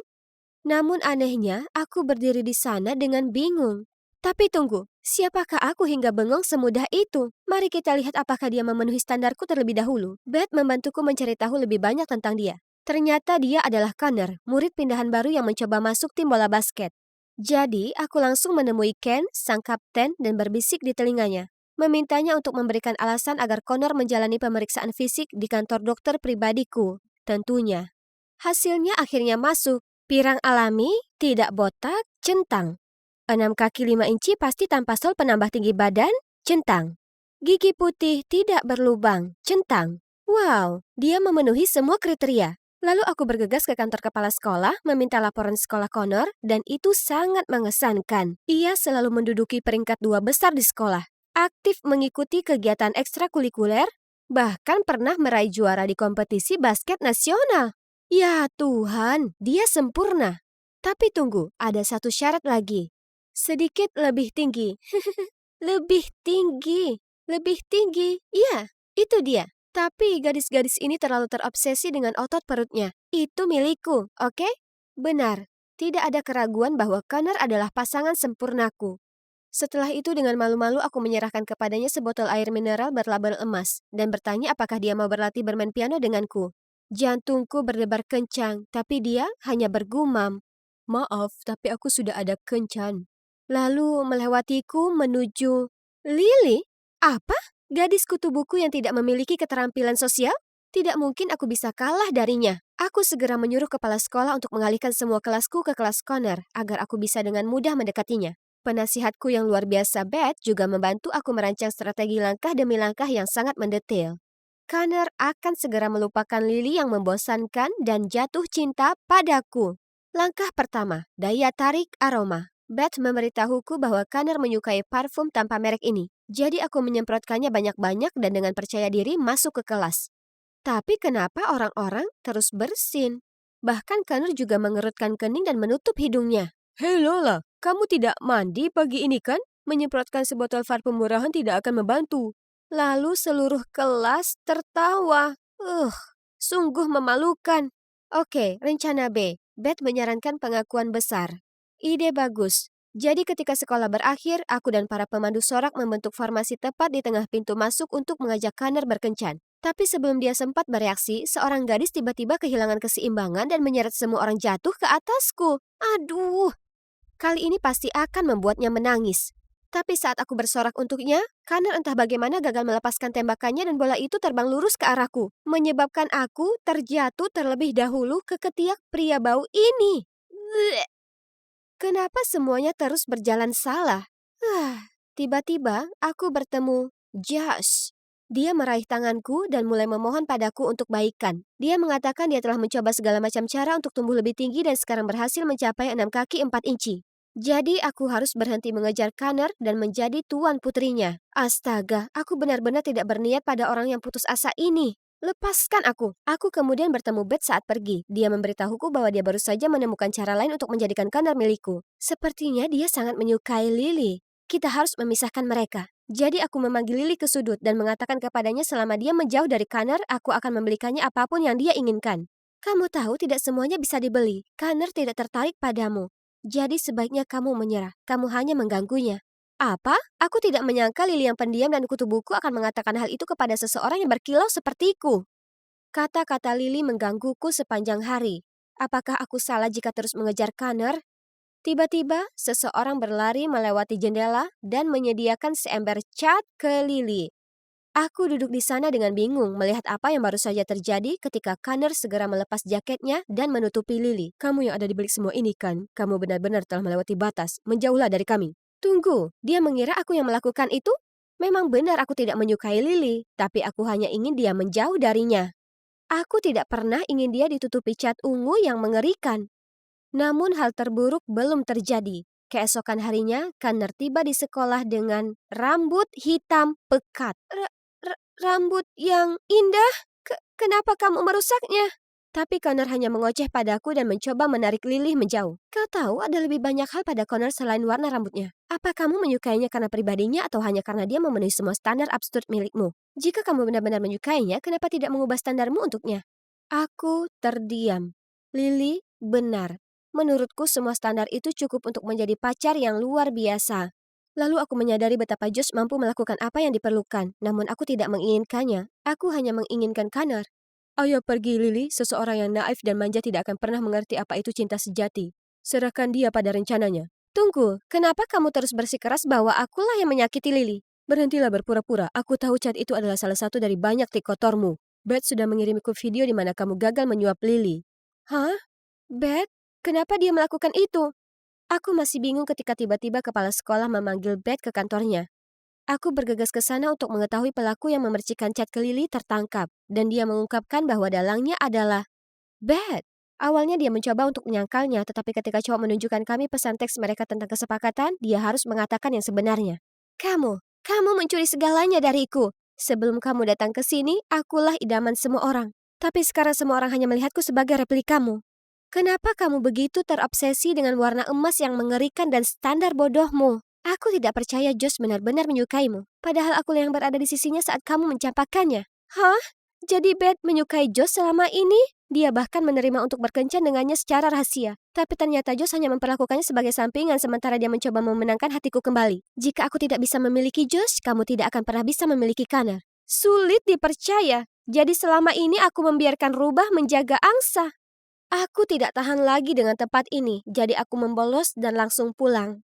Malam itu, saat melihat betapa kesalnya aku, ayah datang menghiburku. Aku menangis dan menceritakan semua tentang kehidupan cinta dan masalah persahabatanku. Sayang, mungkin ini saatnya kamu melihat orang lain secara berbeda. Standar-standar itu tidak berarti apa-apa. Kamu harus membuka hatimu dan membiarkan dirimu melihat kebaikan pada orang lain. Ayah benar, aku begitu terpaku pada mereka, sehingga aku tidak bisa melihat sifat sebenarnya dari orang-orang di sekitarku. Aku memilih Beth dan Josh berdasarkan standar tersebut, namun keduanya mengecewakanku. Sementara itu, Connor sengaja melanggarnya, namun aku tidak bisa menghilangkannya dari pikiranku. Standarnya seperti lembaran musikku. Aku memainkan setiap not dengan benar, tapi aku begitu terjebak dalam sisi praktisnya, sehingga aku lupa untuk merangkul jiwaku. Jadi keesokan paginya, aku meminta maaf kepada Connor atas masalah yang aku timbulkan pada dia dan Lily. Aku hanya ingin kamu tahu, aku sangat menyukaimu. Tidak peduli apa warna rambutmu. Tapi, bolehkah aku menanyakan satu pertanyaan? Apa yang ada di diri Lily yang sangat kamu suka? Apa? Kamu pikir aku berkencan dengan Lily? Dia sepupuku. Oh, ini sangat memalukan. Tapi tunggu, kalau begitu, apakah itu berarti aku masih punya kesempatan? Apakah kamu ingat saat kamu berumur 10 tahun, kamu berpartisipasi dalam kontes piano anak-anak? Sebuah kalung emas dicuri dari hotel tempatmu menginap. Ya, aku hanya memiliki ingatan samar tentang kejadian itu. Tersangkanya seorang anak laki-laki berambut pirang, anak seorang karyawan perempuan. Tapi aku malah melihat kalung itu mengintip dari saku pria. Biarkan saja anak itu, orang ini adalah pencurinya. Jadi, anak itu adalah Connor. Sehingga dia langsung mengenaliku pada hari kami bertemu lagi. Namun ketika dia melihat betapa sombongnya aku, dia mengira aku telah berubah menjadi lebih buruk dan mengabaikanku. Sekarang aku melihat gadis mengagumkan yang kukenal masih ada di sana setelah sekian lama. Jadi aku tidak keberatan jika kita mulai mengenal satu sama lain lagi. Beneran? Doakan aku beruntung kali ini, teman-teman. Akhirnya, hari pertamaku di sekolah telah tiba. Hore! Acara spesial ini membutuhkan hoodie favoritku. Sangat keren, kan? Tapi entah dari mana, aku dihadang oleh sekelompok cowok dan antrean murahan mereka. Tidak ada waktu untuk urusan monyet, tapi mereka tidak mengizinkanku pergi.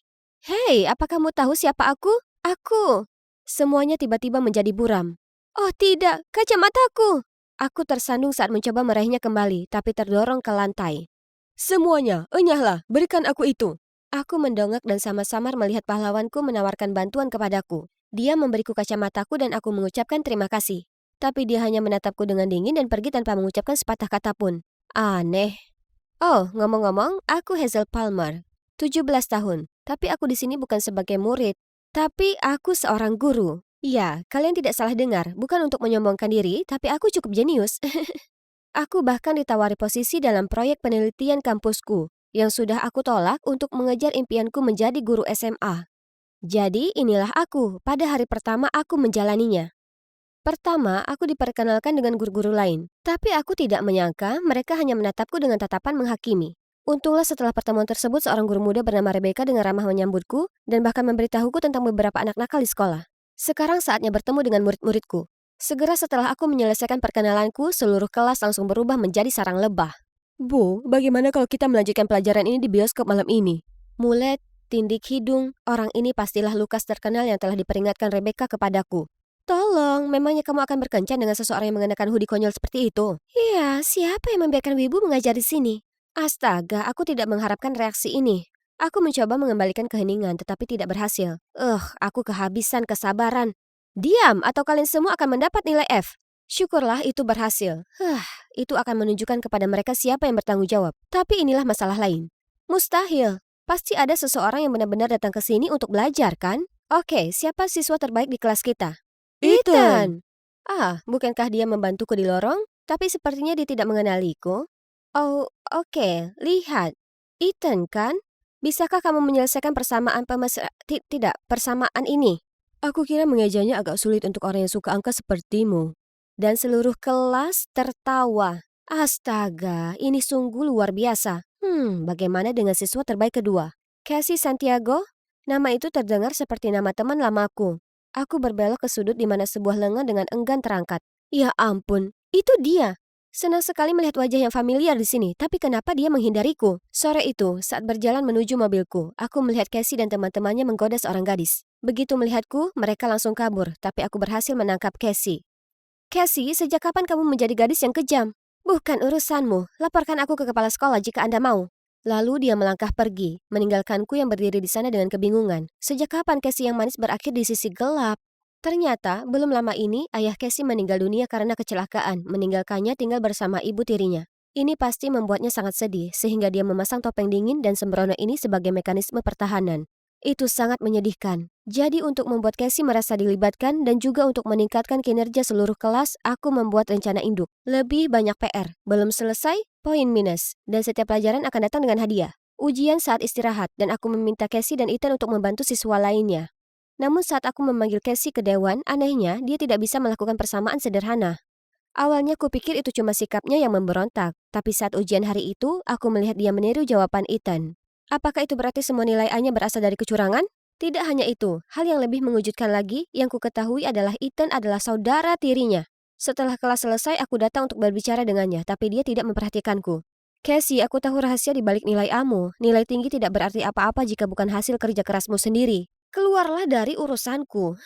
Kamu temanku dan kamu adalah guru yang baik. Aku akan dengan senang hati mengajarmu. Bagaimana kalau hari ini? Sampai jumpa di perpustakaan. Memangnya aku peduli? Kata-katanya memang menyakitkan, tapi menurutku dia hanya berusaha menjaga citra dinginnya. Jadi aku masih menunggunya, tapi dia tidak pernah muncul. Tidak peduli seberapa keras aku mencoba, Casey mengabaikanku dan terus berbuat curang. Saat ujian tengah semester, dia bahkan secara terang-terangan merampas kertas Ethan.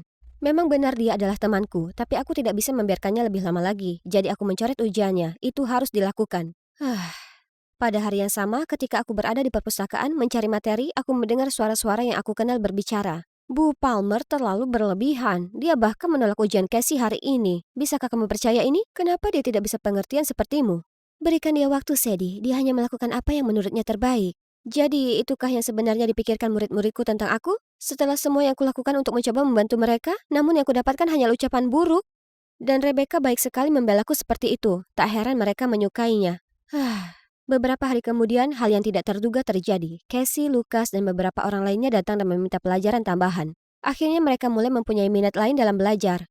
Tapi aku tidak tahu kalau itu hanyalah tipu muslihat dari murid-muridku tercinta untuk mengubah hari-hari berikutnya menjadi mimpi buruk. Dan penghasutnya adalah Lucas, menurutku.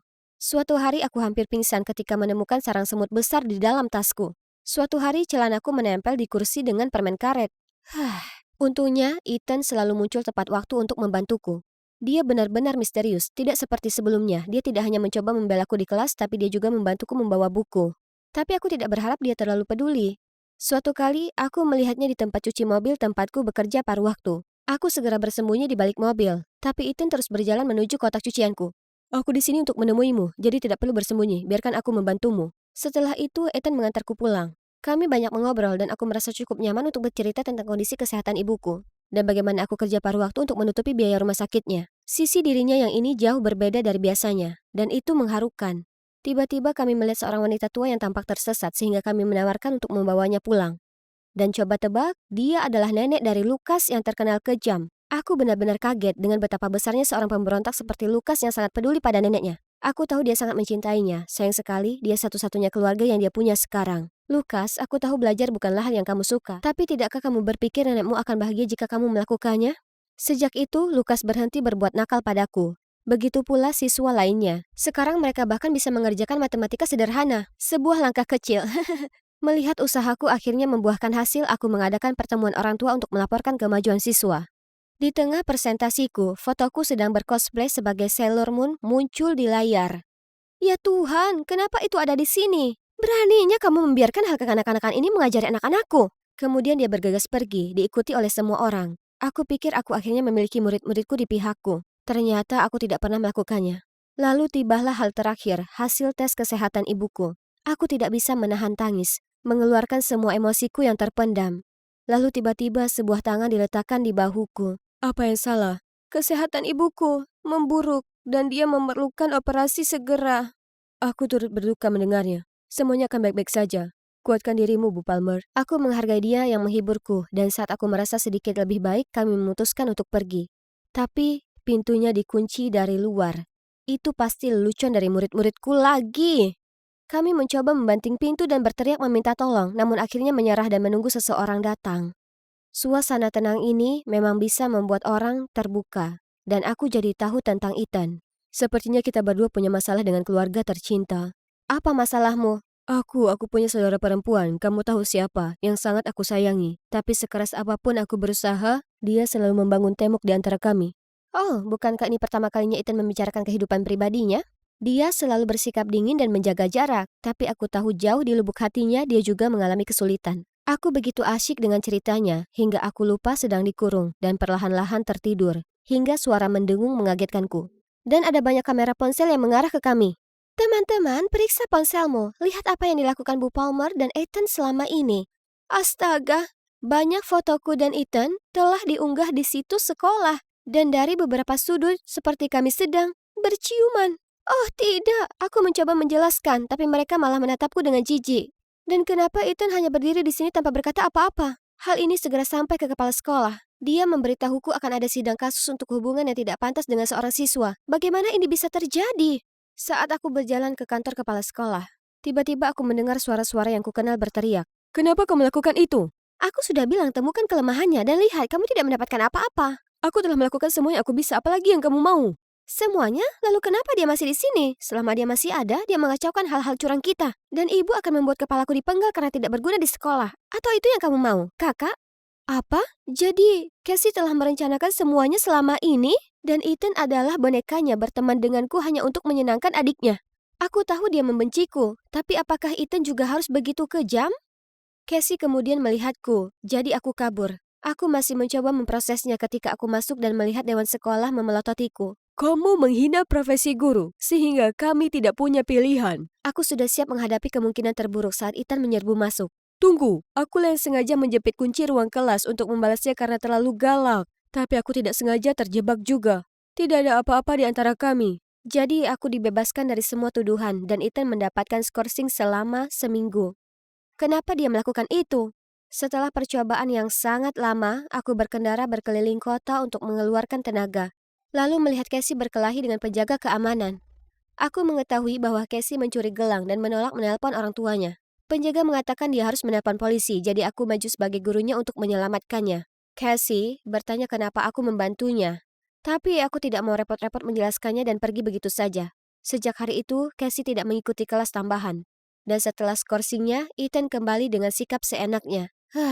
Tidak ada waktu untuk mengkhawatirkan keduanya. Misiku sekarang adalah mempersiapkan siswaku untuk ujian akhir mendatang dan mendapatkan kembali prestisku. Untungnya, mereka mulai belajar dengan serius dan banyak berinvestasi dalam tes ini. Suatu hari, ketika aku masuk ke kelas, beberapa siswa bahkan memintaku untuk membantu menyelesaikan latihan tingkat lanjut. 2 minggu kemudian, ketika hasil keluar, semua siswaku yang penuh semangat bergegas mendatangiku. Bu Palmer, terima kasih. Pertanyaannya sama dengan pertanyaan yang kamu tunjukkan kemarin, jadi kami cuma perlu sedikit waktu untuk menyelesaikannya. Apa yang mereka bicarakan? Sebelum aku bisa mengerti, kepala sekolah memanggilku ke kantornya. Saat aku masuk, dia dengan marah menunjukkan lembar matematika yang diduga aku ajarkan di kelas tambahan. Etos kerja seperti apa yang memungkinkan soal ujian bocor, Bu Palmer? Membocorkan tesnya? Aku? Tidak. Ayolah. Tidak ada lagi alasan. Kau dipecat. Tidak, tidak. Mereka tidak bisa menghukumku atas sesuatu yang tidak kulakukan. Seseorang pasti telah menjebakku. Aku tanya siswaku di mana mereka mendapatkan kertas itu. Dan mereka bilang itu sudah ada di meja saat mereka masuk kelas. Jadi Cassie dan Ethan pasti berada di balik semua ini. Kerja bagus Ethan karena telah melakukan tindakan penyesalan hanya untuk membuat rencana yang lebih besar untuk mempermalukanku. Baiklah kalau begitu, mereka menang. Menganggur dan putus asa dengan biaya rumah sakit yang harus ditanggung. Aku harus bekerja di tempat cuci mobil serta mengambil sip malam di 7-Eleven. Tapi selain gajinya yang kecil, ada bonus berupa telur busuk dan tomat. Tatapan sinis dan komentar sinis yang mengatakan aku tidak pantas menyandang gelar guru. Hais, skandal itu benar-benar menjungkir balikan hidupku. Lalu saat aku berada di rumah sakit bersama ibuku, tiba-tiba Ethan bergegas masuk dan berkata dia akan membersihkan namaku. Membersihkan namaku? Bukankah dialah yang menjelek-jelekanku? Apa yang dia mainkan kali ini?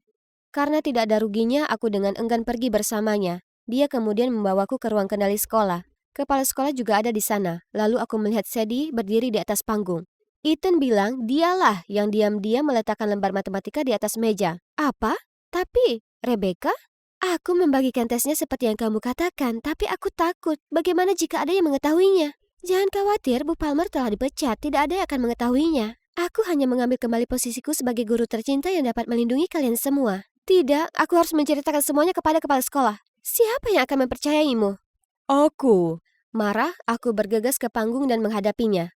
Rebecca, kukira kamu adalah temanku. Bagaimana bisa? Jangan tanya aku, tanya dirimu yang palsu. Bukankah kamu hanya berusaha membuat para siswa menyukaimu? Omong kosong apa yang dia katakan? Aku hanya melakukan tugasku untuk menjadi guru yang baik. Bagaimana dia bisa begitu egois dan kejam? Karena cemburu? Bu Palmer mendapatkan rasa hormat dari muridnya karena hatinya. Lihat kamu. Apa yang disebut cinta yang kamu miliki datang dari menipu mereka dengan semua kebohonganmu. Itu sebabnya mereka menjadi keras kepala dan meremehkan belajar. Aku tidak tahu kamu orangnya seperti itu. Bagaimana bisa kamu menyebut dirimu seorang guru? Kepala sekolah tidak bisa menyembunyikan kemarahannya, memecat Rebecca, lalu meminta maaf padaku dan menawarkan pekerjaanku kembali. Tapi setelah semua masalah ini, sekolah ini benar-benar menguras tenagaku. Aku tidak tahan lagi, jadi aku menolak. Saat aku menyeka air mataku, Ethan datang ke sisiku. Bu Palmer, aku minta maaf atas semua yang kulakukan. Aku hanya mencoba menyenangkan Cassie, tapi sekarang aku tahu aku hanya menyakitimu. Aku sudah mengetahuinya. Aku hendak pergi ketika sekelompok siswa yang dipimpin oleh Cassie mendekati kami. Lalu Ethan memberitahuku bahwa Cassie lah yang membantunya dengan rencana memancing Rebecca agar mengakui perbuatannya. Maaf atas semua hal buruk yang kulakukan padamu. Tolong kembalilah. Kami telah belajar banyak hal sejak ibu pindah ke sini. Tolong jangan tinggalkan kami. Peristiwa yang gila. Aku akhirnya bertahan. Maksudku, ini adalah pekerjaan impianku dan aku bukan orang yang mudah menyerah. Aku juga berbicara dengan ibu tiri Casey tentang pembelajarannya. Ternyata dia tidak menyadari pendekatan ketatnya menyebabkan keretakan di antara mereka semua. Casey, Ethan, dan ibu mereka mengobrol, dan kini mereka tampak lebih memahami satu sama lain. Aku sangat bahagia untuk mereka, dan kami menjadi teman setelah itu. Waktu berlalu, dan sekarang murid-muridku atau teman-temanku sudah lulus dan akan segera terbang untuk mengejar impian mereka sendiri. Tiba-tiba, Ethan menyeretku ke sudut. Jadi, mulai sekarang kita bukan lagi guru dan murid, kan? Sepertinya, tapi... Tapi apa kamu masih bisa mengajariku? Ajari aku cara mencintaimu. Wow, kue ini rasanya seperti surga. Kuulurkan tangan untuk mengambil satu lagi saat ku dengar eraman dari belakangku. Kusuruh kau jadi anggun, ya tidak? Kemudian ibu menarikku untuk menyapa pasangan berpenampilan intelek ini. Lagi, mereka melihatku ke atas ke bawah lalu berkata, "Ku dengar kau adalah pianis berbakat. Kami ingin dengar kau bermain." Hah? Piano? Aku tak pernah main itu sebelumnya seumur hidupku. Sebelum aku bisa berkata apa-apa, ibu menimpali. Sayang, pergelangan tangan Pibi terkilir. Mungkin lain kali. Aku memandang ibu kebingungan. Bagaimana bisa ia berbohong seperti itu? Astaga. Bu, kenapa ibu bilang aku bisa main piano? Ya. Aku mungkin menyombong ke mereka kalau semua anak adopsiku itu luar biasa. Aku bisa berkata apa? Semua ibu membanggakan anak-anak mereka, ya kan? Dan ya, aku tumbuh besar di panti asuhan. Sebelum ibu menerimaku masuk ke keluarganya. Tempat ini cukup megah. Awalnya aku dapati tempat ini luar biasa. Dan akhirnya tersesat saat coba temukan kamarku. Untung ada beberapa saudara adopsi di sekitar yang menunjukkanku kemana harus pergi. Aku punya 10 saudara. Iya, yang kau dengar benar. 10. Itu seolah aku baru pindah dari satu panti ke panti yang lain. Hanya saja sudah tak yatim. Dan kami semua seumuran, yang mana tak lazim. Karena orang tua angkat seringnya memilih anak yang lebih muda. Mereka bilang anak remaja cenderung keras kepala. Belum lagi ayah angkatku tak pernah ada. Serius, aku bahkan tak bisa beritahu kalian seperti apa rupanya. Jadi hanya kami para cewek di sini. Aku sangat dekat dengan Collins. Dia itu beberapa tahun lebih tua dariku. Dan kami berbagi kamar tidur yang sama. Meskipun aku suka tinggal dengan ibu dan para saudariku, ibu menyuruh kami melakukan hal aneh, seperti mengenakan pakaian murahan dan berjalan lurus. Parahnya, ibu memaksaku belajar main piano. Aku ini tak bakat musik sama sekali. Aku baru saja membuat kebisingan. Ia juga mengajariku cara makan dengan benar, tapi itu agak terasa seperti sesi pelatihan anjing. Aku hanya diizinkan makan saat ia memberi aba-aba. Dan pada saat aku baru terbiasa menggunakan peralatan makan itu, makanannya sudah habis. Tapi kurasa itulah cara bagaimana setiap ibu mengajari putrinya, ya kan? Dan sepertinya ibu tak lagi bisa bersabar mengajariku. Jadi dia memberikanku ke Colin, anak emasnya. Kami habiskan 1 jam tiap hari ngobrol bersama, atau lebih tepatnya, dia memberi petunjuk cara bicara yang benar. Colin bilang aku perlu mengontrol volume suaraku karena aku punya kecenderungan meneriakkan kata-kataku dan itu sangat tak anggun. Aku harus berbisik dengan volume yang sama sepertinya dan juga memilih kata dengan hati-hati untuk tunjukkan kepandaian dan keanggunan.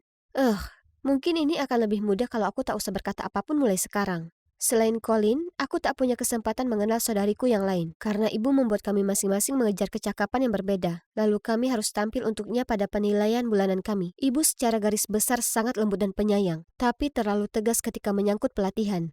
Jadi kami semua harus habiskan banyak waktu dan upaya dalam berlatih.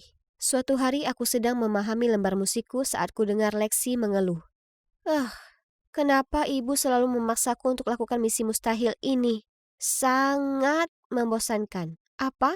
Paling tidak skating itu 1000 kali lebih seru dibandingkan piano. Andai saja sebuah ide muncul di kepalaku. Malam itu, aku pergi ke kamar ibuku dan dengan malu-malu berkata, "Bu, aku ingin pindah dari belajar piano jadi ice skating. Aku bisa tukar dengan Lexi. Apa? Tidak. Tapi kenapa? Lexi bahkan tak suka dengan ice skating. Ya, itu karena aku bisa melihat potensi dari kalian masing-masing, jadi tak mungkin ganti." Kesal, aku kembali ke kamarku dan mulai mengeluh ke Collins. Tapi dia pikir kalau itu bukan masalah besar. Ibu tahu apa yang terbaik untuk kita. Nah, itu aku tak yakin soal itu. Karena kami bahkan tak bisa pergi sekolah. Karena ibu bilang homeschoolingnya sudah cukup. Sementara aku justru menganggap metodenya agak aneh. Kuimpikan kehidupan sempurna dengan ibu yang luar biasa. Tapi ibu tak pernah penuh kasih. Tak peduli berapa lama kami belajar atau berusaha mengasah hobi pilihan kami, dia tak pernah memeluk atau memuji kami. Bahkan Collins juga tidak, yang mana gadis terpintar di sini. Aku putus asa ingin membuat ibu terkesan, jadi suatu kali kuhabiskan waktu lama sekali membuat hidangan pembuka Portugis untuknya. Tapi yang dilakukannya hanya menggigit sekali dan berkata itu lumayan. Aku tanya apa ibu tak menyukaiku, tapi dia hanya menjawab dengan nada menggeram, kalau dia sedang membantu kami berada di posisi tinggi di masyarakat dan kehidupan yang cerah. Tapi aku tak perlu hal tersebut, aku hanya ingin ibu menyukaiku. Tempat ini begitu sesak, dan satu-satunya saat aku bisa bernapas lega adalah ketika aku bertugas beli roti hari Jumat pagi. Lalu tiba-tiba ada yang menepuk pundakku, yang membuatku sangat terkejut sampai ku jatuhkan barangku. Hei, ini sungguhan kamu. Tapi, apa yang salah denganmu? Kenapa jalanmu aneh? Satu-satunya hal yang kulakukan dengan baik adalah membeli roti, dan sekarang kau mengacaukannya. Lihat. Jet menunduk untuk memungutnya untukku. Dia masih saja kasar seperti biasa. Tapi aku masih tetap iri dengan jiwa bebasnya. Kami dulu pasangan yang sempurna di panti asuhan dan cukup memalukan untuk diakui. Tapi aku dulu sangat nakal dan sering mencuri dengannya. Kau bisa mencuri lebih. Ingat trik kita? Aku harus beritahu kau 3 hal. Pertama, aku sudah diadopsi. Yang kedua, keluarga yang mengadopsiku kaya. Dan yang terakhir, aku ini dididik jadi wanita terhormat. Jadi, tak ada lagi mencuri. Itu konyol. Aku juga punya 3 hal untukmu. Aku juga diadopsi, orang tuaku sangat menyayangiku. Oh, dan mereka adalah polisi. Kami saling pandang dan tertawa terbahak-bahak. Jadi, kami berdua tertangkap, ya kan? Jet dan aku duduk di bangku taman terdekat untuk bertukar kabar. Lalu saat aku curhat tentang keluarga baruku, dia menyelaku. Kedengaran aneh buatku. Kenapa mereka hanya mengadopsi gadis remaja? Lalu pelajaran pelatihan dan evaluasi bulanan itu untuk apa? Kemudian, Jet bersikeras dia akan selidiki keluarga adopsiku. Itu konyol. Tapi ngomong-ngomong, senang bisa bertemu dengan seorang teman. Dan kami setuju untuk kumpul tiap hari Jumat setelahnya. Dan ini dia penilaian pertamaku. Tentu saja, aku bahkan tak bisa mainkan melodi sederhana. Jadi aku harus belajar 3 jam lebih lama setiap hari. Saudariku bahkan lebih menderita. Kingsley terpaksa tak makan karena dia naik 2 kilo daripada standar. Sebaliknya, Willow harus terus makan saat malam untuk naik 5 kilo. Kalau sampai sejauh ini, pastilah bukan semata hanya untuk berbangga diri sebagai seorang ibu, ya kan? Di hari Jumat selanjutnya, kuceritakan pada Jet mengenai penilaian mingguan yang lalu. Dengan tegas dia menyatakan bahwa ada masalah dengan keluargaku. Kurasa tidak, Jet. Ibu cuma mau yang terbaik untuk kami. Dengar, Bibi, kurasa dia sengaja melatih kalian. Masing-masing dari kalian harus jago di bidang tertentu, sama seperti pesanan belanja. Pesanan? Jangan berlebihan. Kau tahu daging Kobe? Sapi disuruh mendengarkan musik, diberi minum bir, dan dipijat. Tapi pada akhirnya, kau tahu apa hasilnya? Oh tidak. Apa itu demikian adanya? Ibu selalu bilang kalau dia ingin memberi kami yang terbaik dalam hidup selama kami bekerja keras. Kami dites dan distempel seperti sapi-sapi itu. Suatu hari aku pulang mendapati Collins yang dengan bersemangat mengepak kopernya. Ibu bilang dia akan membawaku ke sekolah yang baru besok. Jadi Collins akan pergi? Tapi kemana? Aku akan merindukanmu, sis. Kirim pesan saat sampai. Tapi hari-hari berlalu tanpa kabar apapun darinya. Aku tanya ke ibu, dan ia bilang kalau jeripayah Collins terbayar. Dan dia diterima di sekolah bergengsi, tapi mereka punya aturan ketat tak boleh ada ponsel. Hah? Ini terdengar mencurigakan, jadi kuceritakan Jet dan dia bersikeras agar aku melaporkan kasus itu. Di Jumat yang lain, aku dan Jet bertemu di gereja dekat toko roti. Hah? Kenapa dia memilih tempat yang membosankan ini? Kupandangi sekeliling saat kulihat sekelompok gadis sekolah keluar dari gereja. Mereka semua pakai seragam kusam. Rambut mereka disanggul rapi dan semua berbaris dengan patuh. Kemudian di sanalah kulihat dia, Collins. Aku hendak bergegas menyapanya, namun tatapan mata wanita yang menemaninya membuatku takut. Itu tak benar. Aku harus tanya Collins apa yang terjadi. Jadi kuraih lengan Jet dan pergi mengejar kelompok itu. Tapi mereka masuk ke sebuah mobil hitam dan melaju pergi. Mungkin mereka memilih gereja ini sebagai tempat transaksi mereka. Pintar, huh? Mereka pakaikan semua dengan seragam sekolah, jadi takkan ada satupun yang curiga. Tapi melihat wajah-wajah itu, aku yakin mereka segera akan dikirim ke pasar gelap. Pasar gelap? Membayangkannya saja membuatku bergidik. Aku harus selamatkan Collins. Aku tak bisa biarkan ibu lari dari hal ini. Malam itu, aku berjinjit ke bawah untuk menguping. Oke, akan kuantar dia pekan ini. Benar. 173 cm, bisa ice skating, memasak dan melukis? Tentu saja. Aku sudah melatihnya sesuai kebutuhan. Kau tak akan kecewa. Jadi kesepakatan lanjut sesuai rencana, oke? Jumpa minggu. Itu dia. Pengiriman selanjutnya adalah Lexi. Kuperiksa kamarnya dan melihatnya mengemasi barangnya. Kebahagiaan yang polos terpancar di wajahnya. Aku segera mengirim pesan ke Jet dan dia langsung membalas. Tunggu saja di rumah dengan tenang. Jangan bertindak tanpa berpikir dulu. Akan kucari jalan keluar. Malam itu aku tak bisa menutup mata. Aku sangat ketakutan sesuatu yang buruk akan terjadi ke Lexi.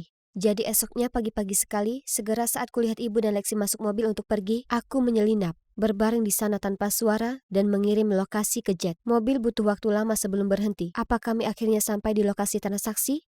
Saat kelihatannya aman, dengan hati-hati aku memanjat keluar dan melihat ibu bicara dengan wanita paruh baya yang tampak cerewet. Apa yang ibu katakan yang membuat Lexi sangat panik sampai terus mencengkram tangan ibu. Wanita itu menyerahkan amplop yang cukup tebal ke ibu, lalu meraih tangan Lexi dan menariknya pergi. Tuhan, di mana Jet? Aku tak bisa duduk diam saja seperti ini dan melihat saudariku dibawa pergi. Lepaskan Lexi. Sekarang, Bibi, apa yang kau lakukan? Hentikan.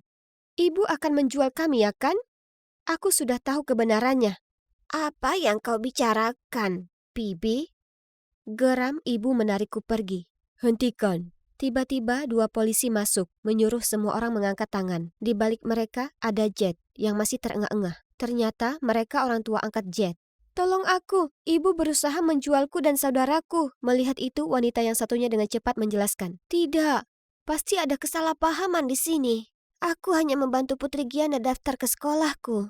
Kebingungan, mataku menatap dari ibu ke wanita lainnya, kemudian ke Jet.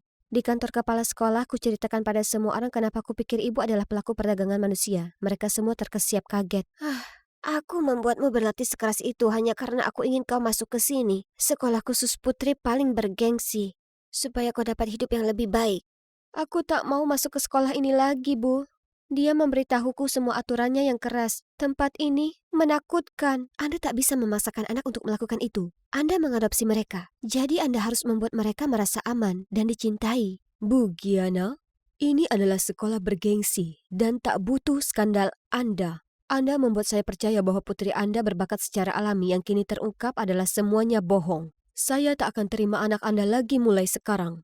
Tidak, mereka adalah anak-anak saya. Mereka pantas dapat yang terbaik. Kemudian ia memohon ke kepala sekolah untuk menarik keputusannya, tapi dia menggelengkan kepala. Tiba-tiba ibu berteriak. Kenapa? Aku hanya ingin mereka tak menderita sepertiku. Jadi apa yang salah dengan hal itu? Kemudian tangis ibu pun pecah. Ternyata di masa lalu ibu jatuh cinta dengan seorang polisi. Tapi, menurutnya, karirnya akan maju jika ia memilih menikah dengan lulusan sekolah bergengsi ini saja. Ibu sangat mencintainya. Ia terus jadi simpanannya. Tapi meskipun dinafkahi penuh olehnya, ibu selalu merasa lebih rendah daripada istri sahnya. Terutama saat suaminya dengan bangga menyombongkan istri dan putri-putrinya yang pintar. Kemudian saat ia ingin membangun keluarganya sendiri, suaminya tak mengizinkannya. Pada akhirnya, dia putuskan untuk mengadopsi gadis-gadis dan melatihnya untuk menjadi hebat supaya mereka bisa masuk ke sekolah ini, tak peduli latar belakang mereka. Jadi itulah alasan kenapa dia lakukan ini pada kami. Aku harus akui, aku merasa agak kasihan padanya. Semua ini mungkin hanya untuk meringankan luka di masa lalunya. Tapi Bu, kami tak ingin masuk ke sekolah sombong ini. Kami hanya ingin ibu mencintai dan melindungi kami. Ibu minta maaf, ibu keliru. Ibu hanya berusaha membantu, ibu menyesal. Semua ini salah ibu. Lalu dia memelukku. Jadi pada akhirnya, aku dan para saudariku akhirnya punya keluarga yang benar-benar bahagia. Ibu tak lagi menyuruh kami lakukan tugas-tugas bodoh. Sebaliknya, ia membolehkan kami mengejar cita-cita kami sendiri. Sekarang kami semua masuk ke sekolah umum dan menjalani kehidupan remaja yang normal. Sungguh luar biasa akhirnya memiliki ibu yang hebat, para saudari yang mengagumkan dan juga sahabat yang luar biasa, Jet, yang semua berada di sisiku.